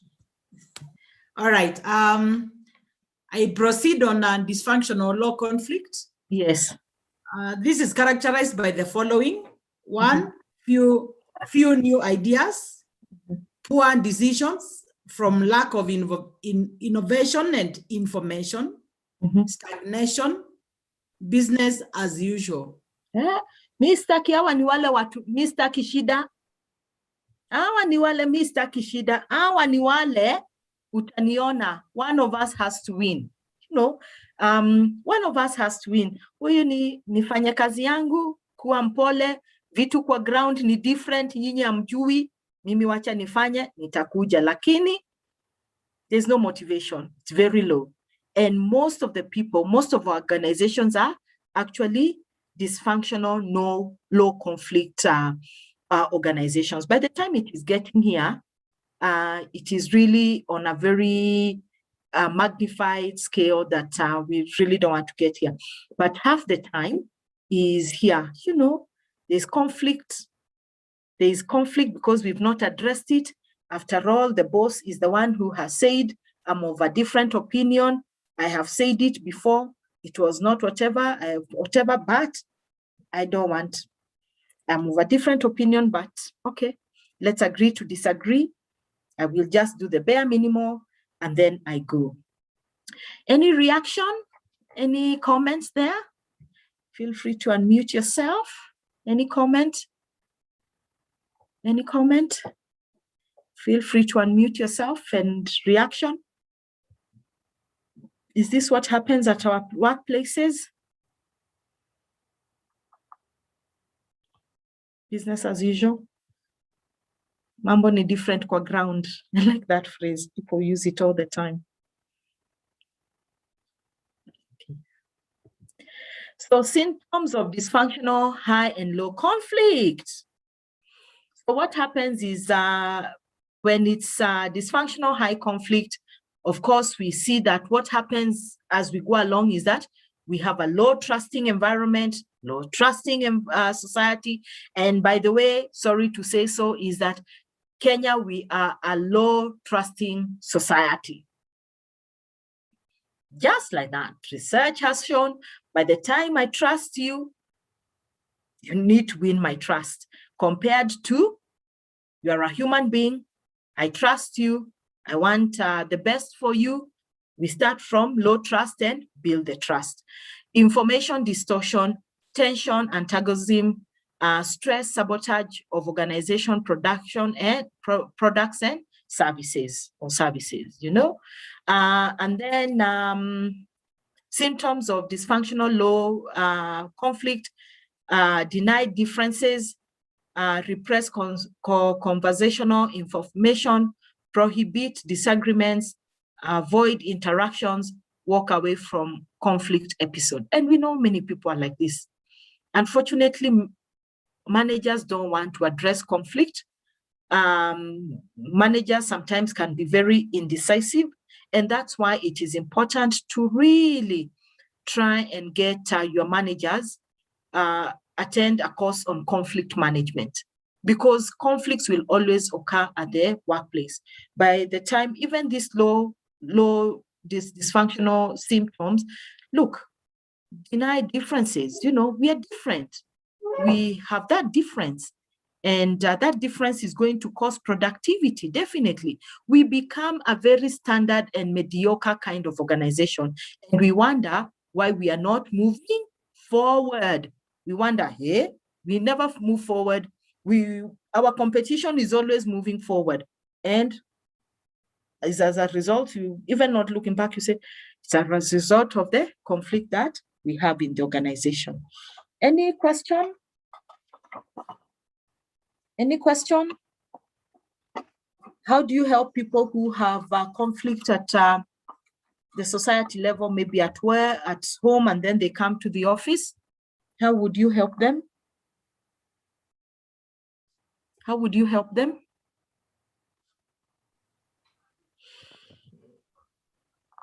How would we help them as HR or even as line managers? What's our duty? Or you tell them, sort it out there before you get into this door. You'll pick it up at 5 when you finish work. Or you can even pick it at lunch hour.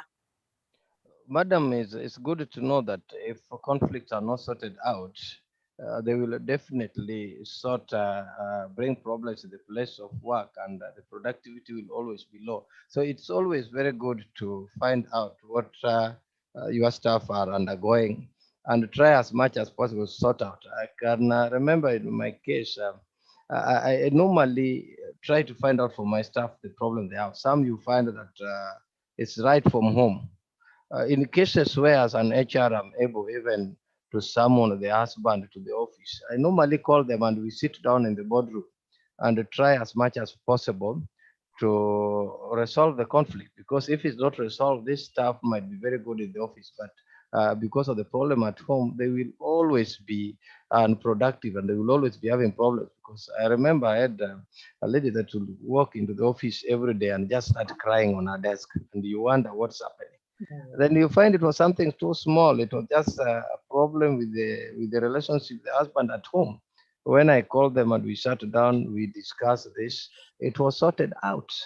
So I think that is the approach. Yeah, great.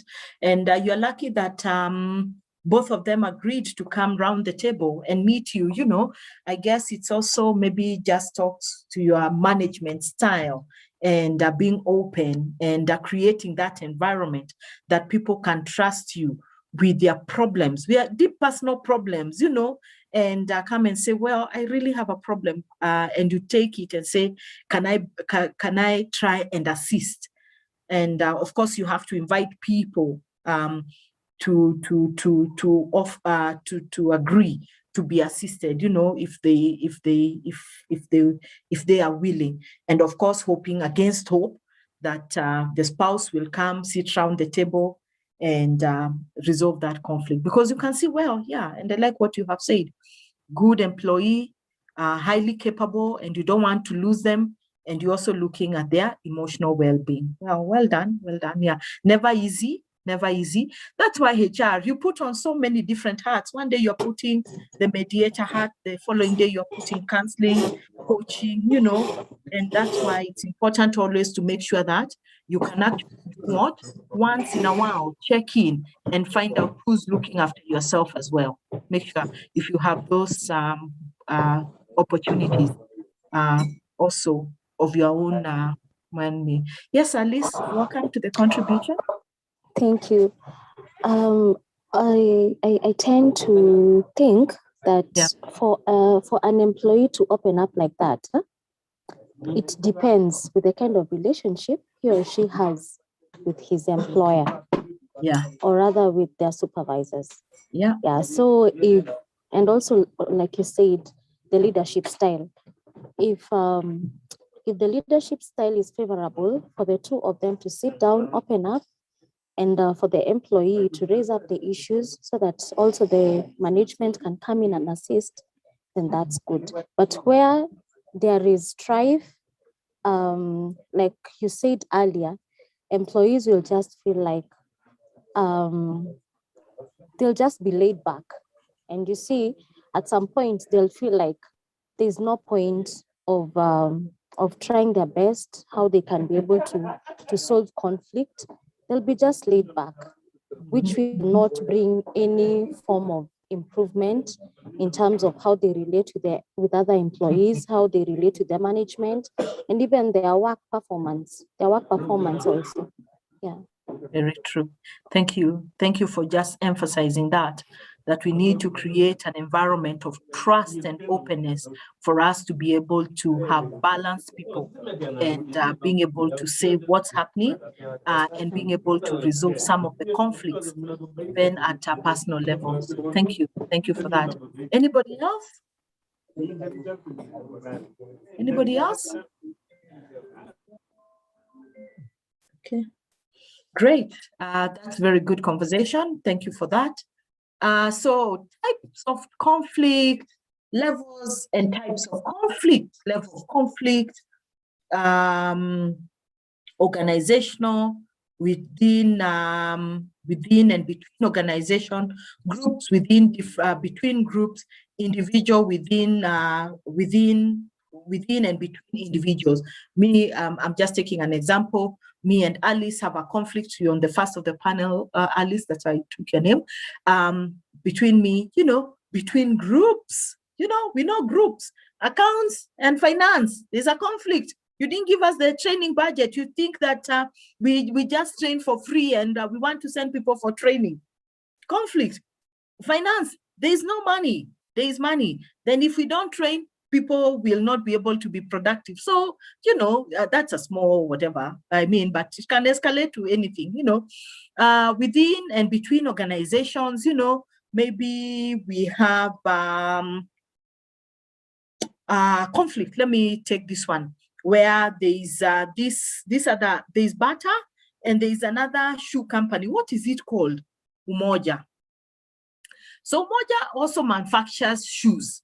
And the Bata said, you stole the design of our, what are those shoes that children go to school with? The famous Bata shoes, Taffies. So Taffies, Umoja stole the design. And Bata one day woke up 5 years later and say, Umoja has stolen the design. They are selling more shoes than we are selling. How they know, I don't know. Market intelligence, that's why you have people in business support. And they took Umoja to court. Conflict. And that's whatever, same brand. And we know brand rivalry, even you can look at, those are not conflicts, it's just getting the best out of it.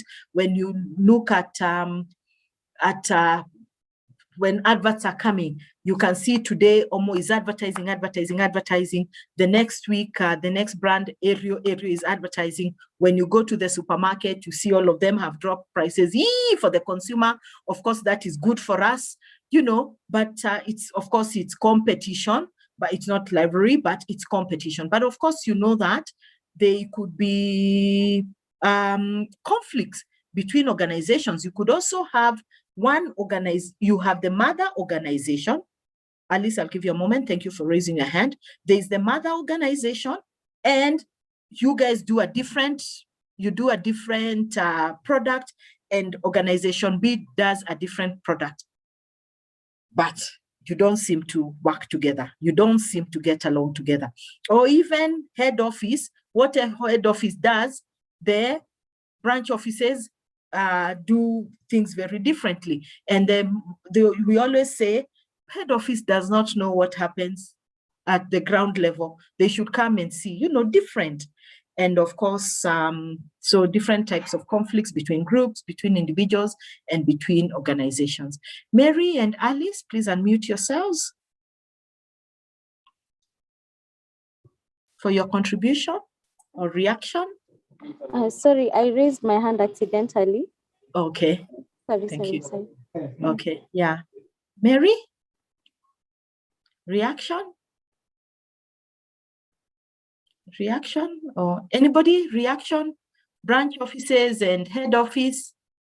Any? And we always want maybe people to do what? Really work in harmony. Levels and types of conflicts. Level of conflict, organization, intra-organizational conflict and inter-organizational conflict. Someone who can read for us? At organizational level, intra is in, and inter could be out. Someone read for us, please. Unmute yourself. Types of conflict. The first one is organizational conflict. Organization conflict.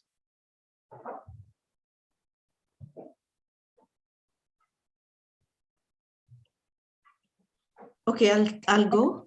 Thank you. Go ahead. Levels of conflict in organization: intra-organization conflict and inter-organization conflict.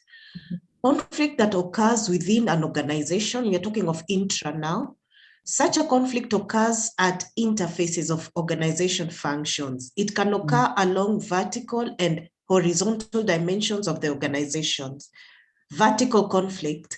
Vertical conflict occurs between managers and subordinates. Horizontal conflict. Horizontal conflict occurs between departments and work groups. Exactly. Thank you. Thank you so much. Yeah. I keep on saying there's such talent. All of you should ask her then to give you opportunities to train, such gusto, such clarity. So we know that organizational conflict, and it could be horizontal and vertical. And most of the time, research has shown that it's also very vertically oriented because it's conflict between managers and subordinates. Yeah, unfortunately, I don't know how we'll ever resolve those conflicts, and of course, horizontal as well, between departments and working groups. We're just not able to get along and see what it is. Okay. Inter-organization, please continue. Inter-organization conflict. Conflict occurs between two or more organizations. The conflict is not similar to competition. For example, conflict between suppliers and distributors, especially with those close links, now possible. Okay. You remember where we said that conflict is a result of dependency. We depend on each other. That's why if we never depend on each other, there'll never be conflict. But since we are human beings and we'll always be dependent on each other, that's when it occurs. So organization conflict is outside two organizations outside there. They have conflict, and then internally, and the levels of conflict, that's what's going to happen. Okay. Group conflict, someone else, or you can continue, please feel free. Internally, among groups.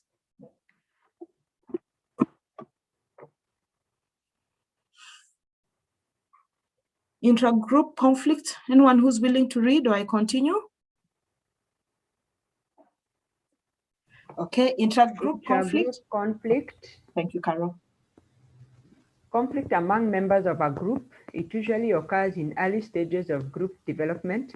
It may occur to different ways of doing tasks or reaching groups' goals. Fantastic. Do you have an example around norming, storming, forming? We all agree? What we were talking about earlier about the old guard and the new guards. Sometimes you find the old guard will have an instinctive way of doing things which the new guard don't understand, and sometimes the two do not listen to each other. So you find a lot of wasting time trying to resolve the conflict and not going to the root of it so that they gain a common understanding. Yeah. So sometimes it's arrogance on both sides and not listening to what the two parties are saying. Yeah. Unfortunately, sometimes it's silent, so sometimes you don't even know there's a conflict brewing. Verbal, non-verbal. You remember, conflict can just be non-verbal. I'll give you a cold shoulder until you know who I am. Terrible ways of doing that. But I like what you have touched on trust and openness, and making sure that we are all on the same page, so that nobody feels that the other one is bigger than the other. And that's why it's important, even when we bring in with groups which have already formed, how do we make sure that the new person comes in, can quickly integrate into that group and feel accepted? But if it's even at a new CEO who comes into an organization which is already established, everybody is looking at them and saying the new kid on the block is here, let's see what they will do. And sometimes you look at them like this, Tell us what you're going to do.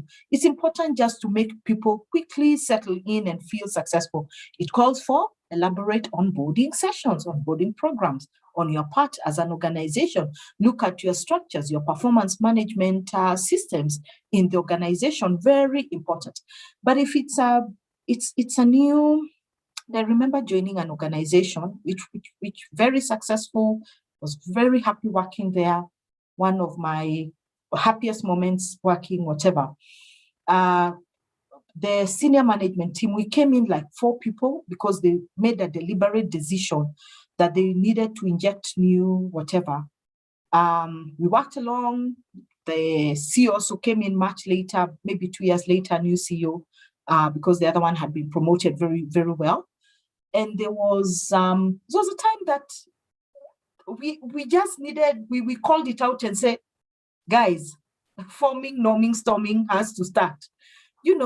Let's, what are these differences that we have? What are some of these differences that we are feeling? How can they be resolved? We don't want it to become a conflict, and how do we really resolve this?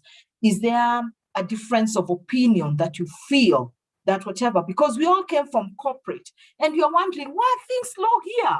This is not how it is. Run this thing as a business. Then they told, kidogo, let's try and meet each other in the middle. Fantastic, because we were able to talk and able to resolve some of those things before they emanated and say, well, and also learning who we are, how I present myself, what are some of the things that I will not accommodate, evaluating our real values around our behaviors and stuff like that. So it's important to make sure that we establish at any given time where groups are. Are they in forming? Are they in norming? Are they in whatever? So for us to be able to give the appropriate interventions at every group stage. And many of times is that sometimes we lose those opportunities and say, well, they will storm, then they will find a way of norming. Sometimes it needs deliberate interventions for us to be able to do that. Intergroup conflicts. Please continue, Carol. Sorry for hijacking your session. Conflict occurs between 2 or more groups. It may occur due to different ways of doing tasks or reaching groups' goals. Exactly. Outside there, and we know groups which are different. We do the same thing, but we have different ways of doing things, and we will not be able to accommodate. Okay, individual. I am the person. Next, Carol, please continue. Interpersonal conflict. Level of conflict is individual. Conflict occurs between 2 or more people. It occurs due to differences in views about what should be done.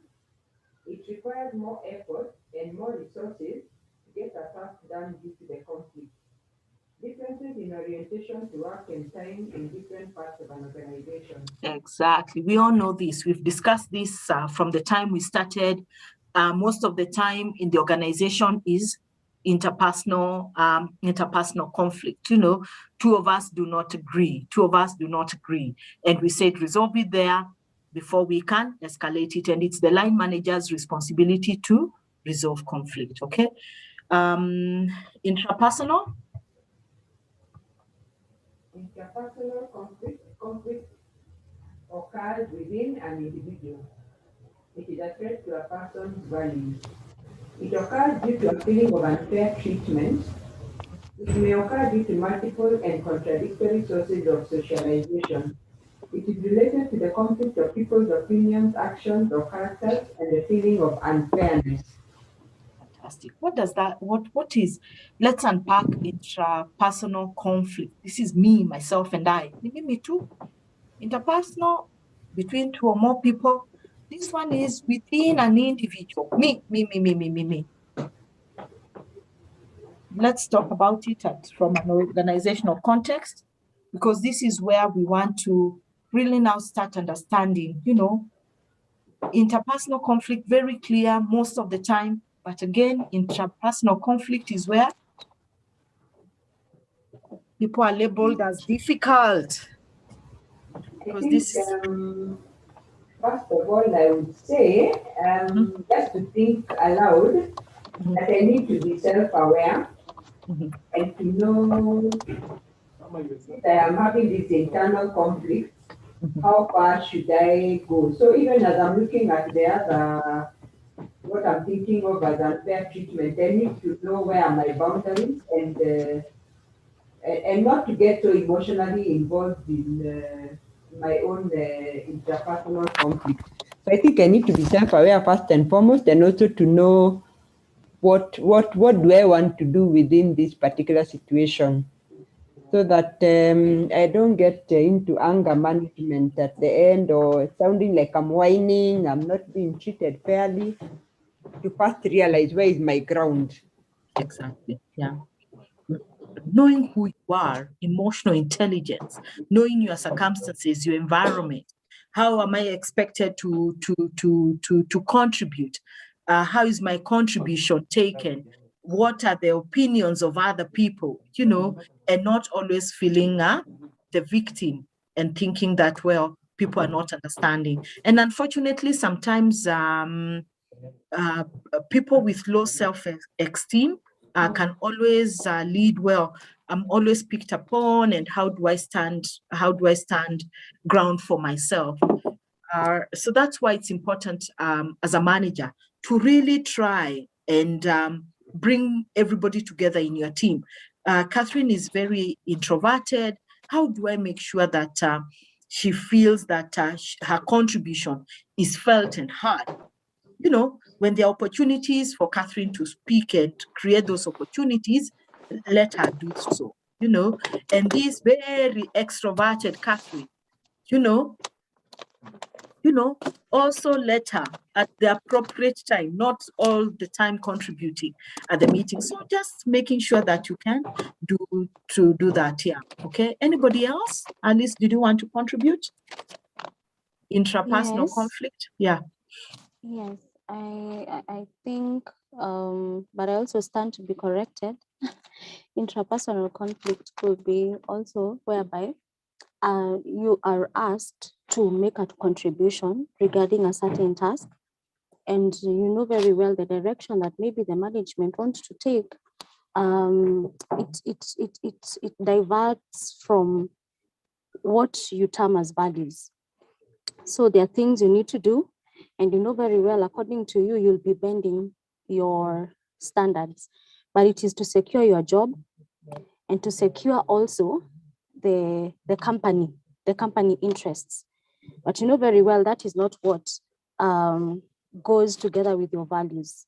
That is one. Yeah. So for the interpersonal conflict, it's between me and, for example, a colleague, whereby we have different views and ideas on how a certain task should be undertaken, or even if we are maybe conducting training, and we have different views regarding how it should be conducted. I think that's my view. Yeah, you're spot on. Interpersonal between two people, very self-explanatory. Intrapersonal, very you, very it's very personal. It's you, me, myself, and I.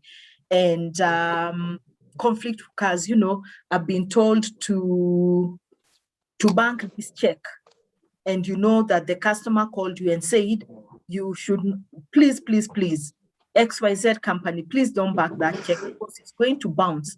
But the CFO has said bank that check, and you already told the CFO customer ABC has said please let's hold the check for a week because definitely it's going to bounce. And then the CFO says, but that's what they do all the time. You go bank it, and you know, well, you are so conflicted, you know, within your personal values of knowing that the customer has already requested that you don't bank the check, while the CFO has said bank the check. Of course, you're the chief accountant, and how do you deal with that?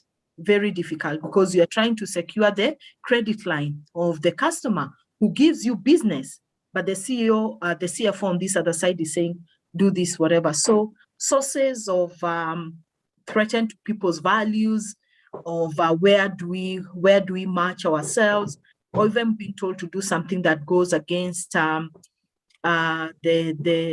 ethics of the organization, like window dressing of accounts or something like that, or giving favors to someone you know that they're not allowed to do that. So things do happen that actually contradict your own personality, and it goes to feeling of unfair treatment. I am here, just like what Alisa said, well, I have to stay here because this is where I get my bread and butter. I have nowhere else to go. But you know, that's really levels of conflict within yourself. You wake up and say, well, it's another day to go there. I am just mark timing, but soon I get a job, I will definitely go. Okay. Any question? Any question? Any question? Any question? Okay. So I'd like us to stop there, and tomorrow we'll move, we'll start with conflict episodes and really dive deep into this, the episodes of conflict, and then we go to the models of conflict, and then we go to some of the principles of conflict, and then we wrap it up. I would like to get your views, your feedback, your reaction. Any questions on our today's discussion? Conflict styles. Yeah. Hi, Lucy. Sorry, I was talking and I forgot to unmute. Sorry. Yeah, I wanted to ask a question concerning intrapersonal conflict. Yeah. Now, somebody going through intrapersonal conflict, how do you assist such a person? Just so as to work together as a team, just to have that person integrated and all following the same direction. How can you assist, or how do you help somebody undergoing intrapersonal conflict? Because inter is something you can all talk about, you can all sit and iron things or agree, but intra can be a bit hard even to notice. Exactly. So how do you even help such a person? How do you even know that Catherine is going through intrapersonal conflict? How do you even approach her to help her? Is it even in your space? I'll ask you, who told you? Yeah. Who told you? You know. Nani amekwambia? You know, yeah, I like that. Start by denial, just deny. No, Yeah. no, I'm okay.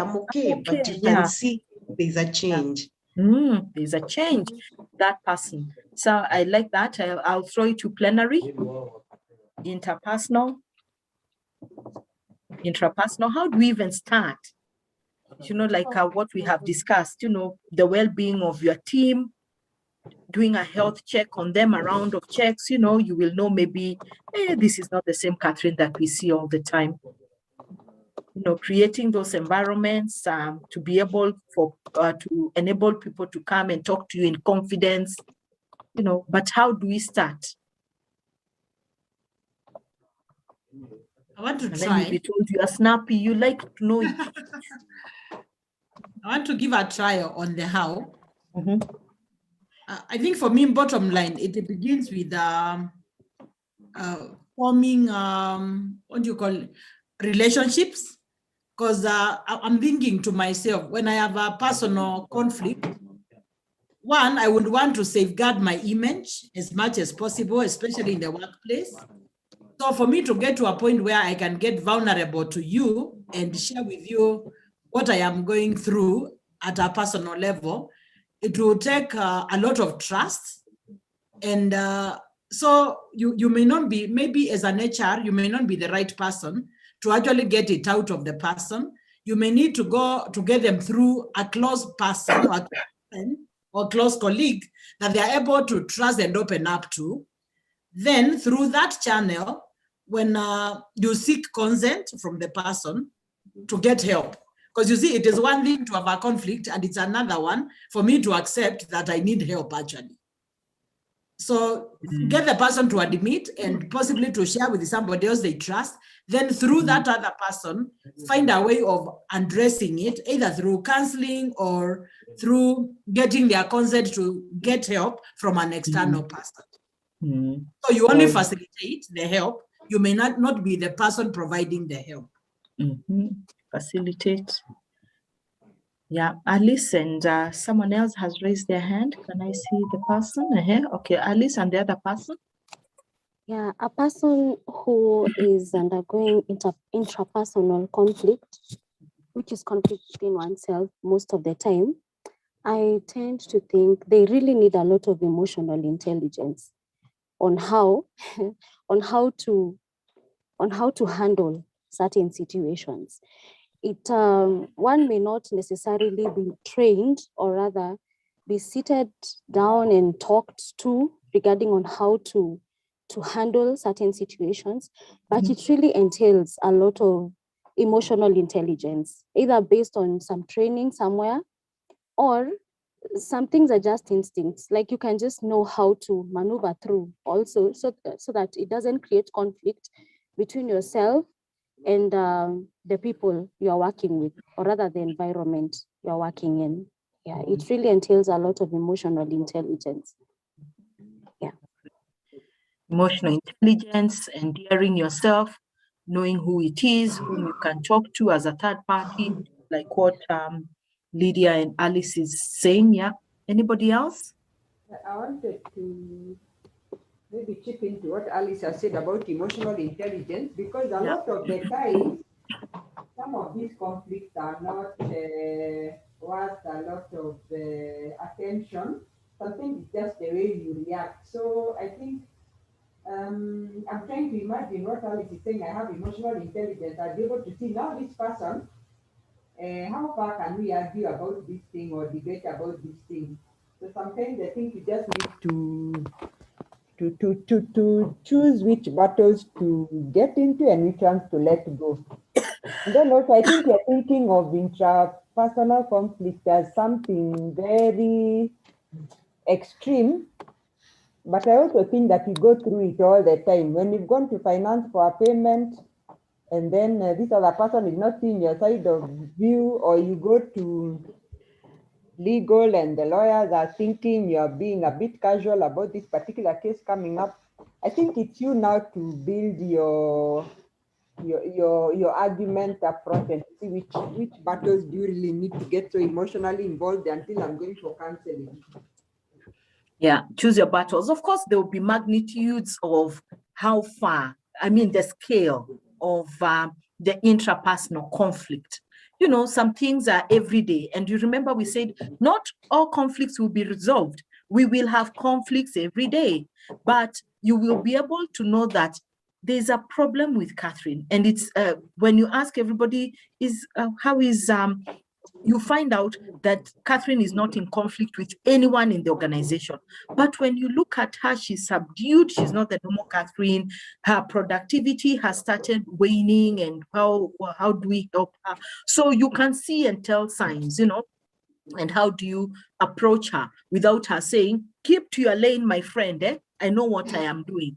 But if we have a trusting culture and a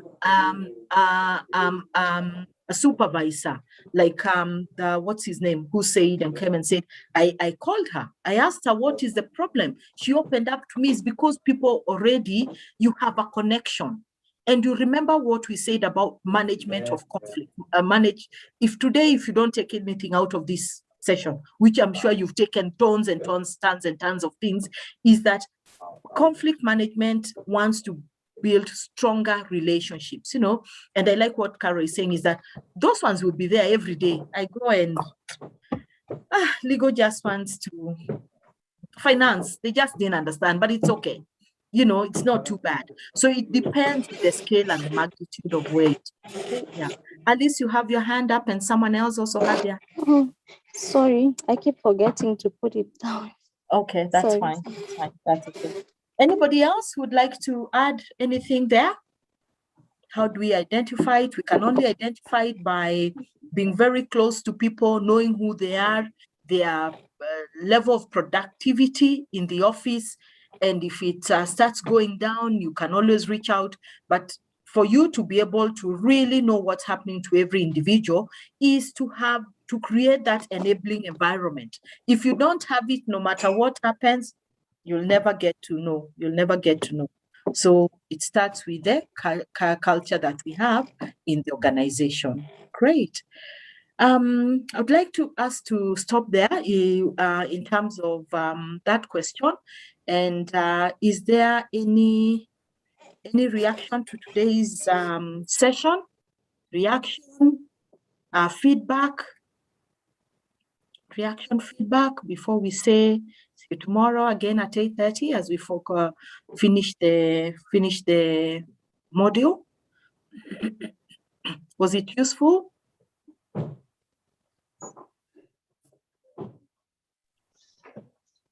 I'd like to say it's very useful. Thank you. Thank you. Thank you. Thank you very much, Catherine. You're welcome. Yeah. Okay, great. Yeah, thank you, Ali. Yeah, I also appreciate the interactive session. Yeah. Yeah. Yeah, you all make it possible. I think that is great. Yeah. Now we are here. When we put together our years of work experience, they can be many hundreds of years of work experience, and all of us are able to relate. I think that's the most important thing, knowing that conflicts will always be here and how do we manage those conflicts. So thank you very much for your participation. I would like you to leave with thoughtful reflection on today. How do you manage conflict at the workplace? Is your environment enabled? Is it good enough for people to come and say, let's discuss this conflict?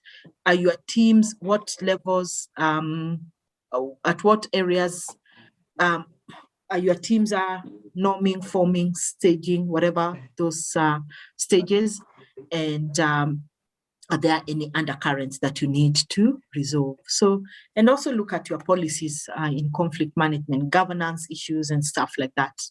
So adios, see you tomorrow, bright and early. Have a good rest of the day and God bless you. Asante sana. Bye. Thank you. Bye. Yeah. Take care. Yeah. Bye bye. God bless you. Yeah. See you Bye. tomorrow. Bye. Bye, Catherine. See you tomorrow. Bye.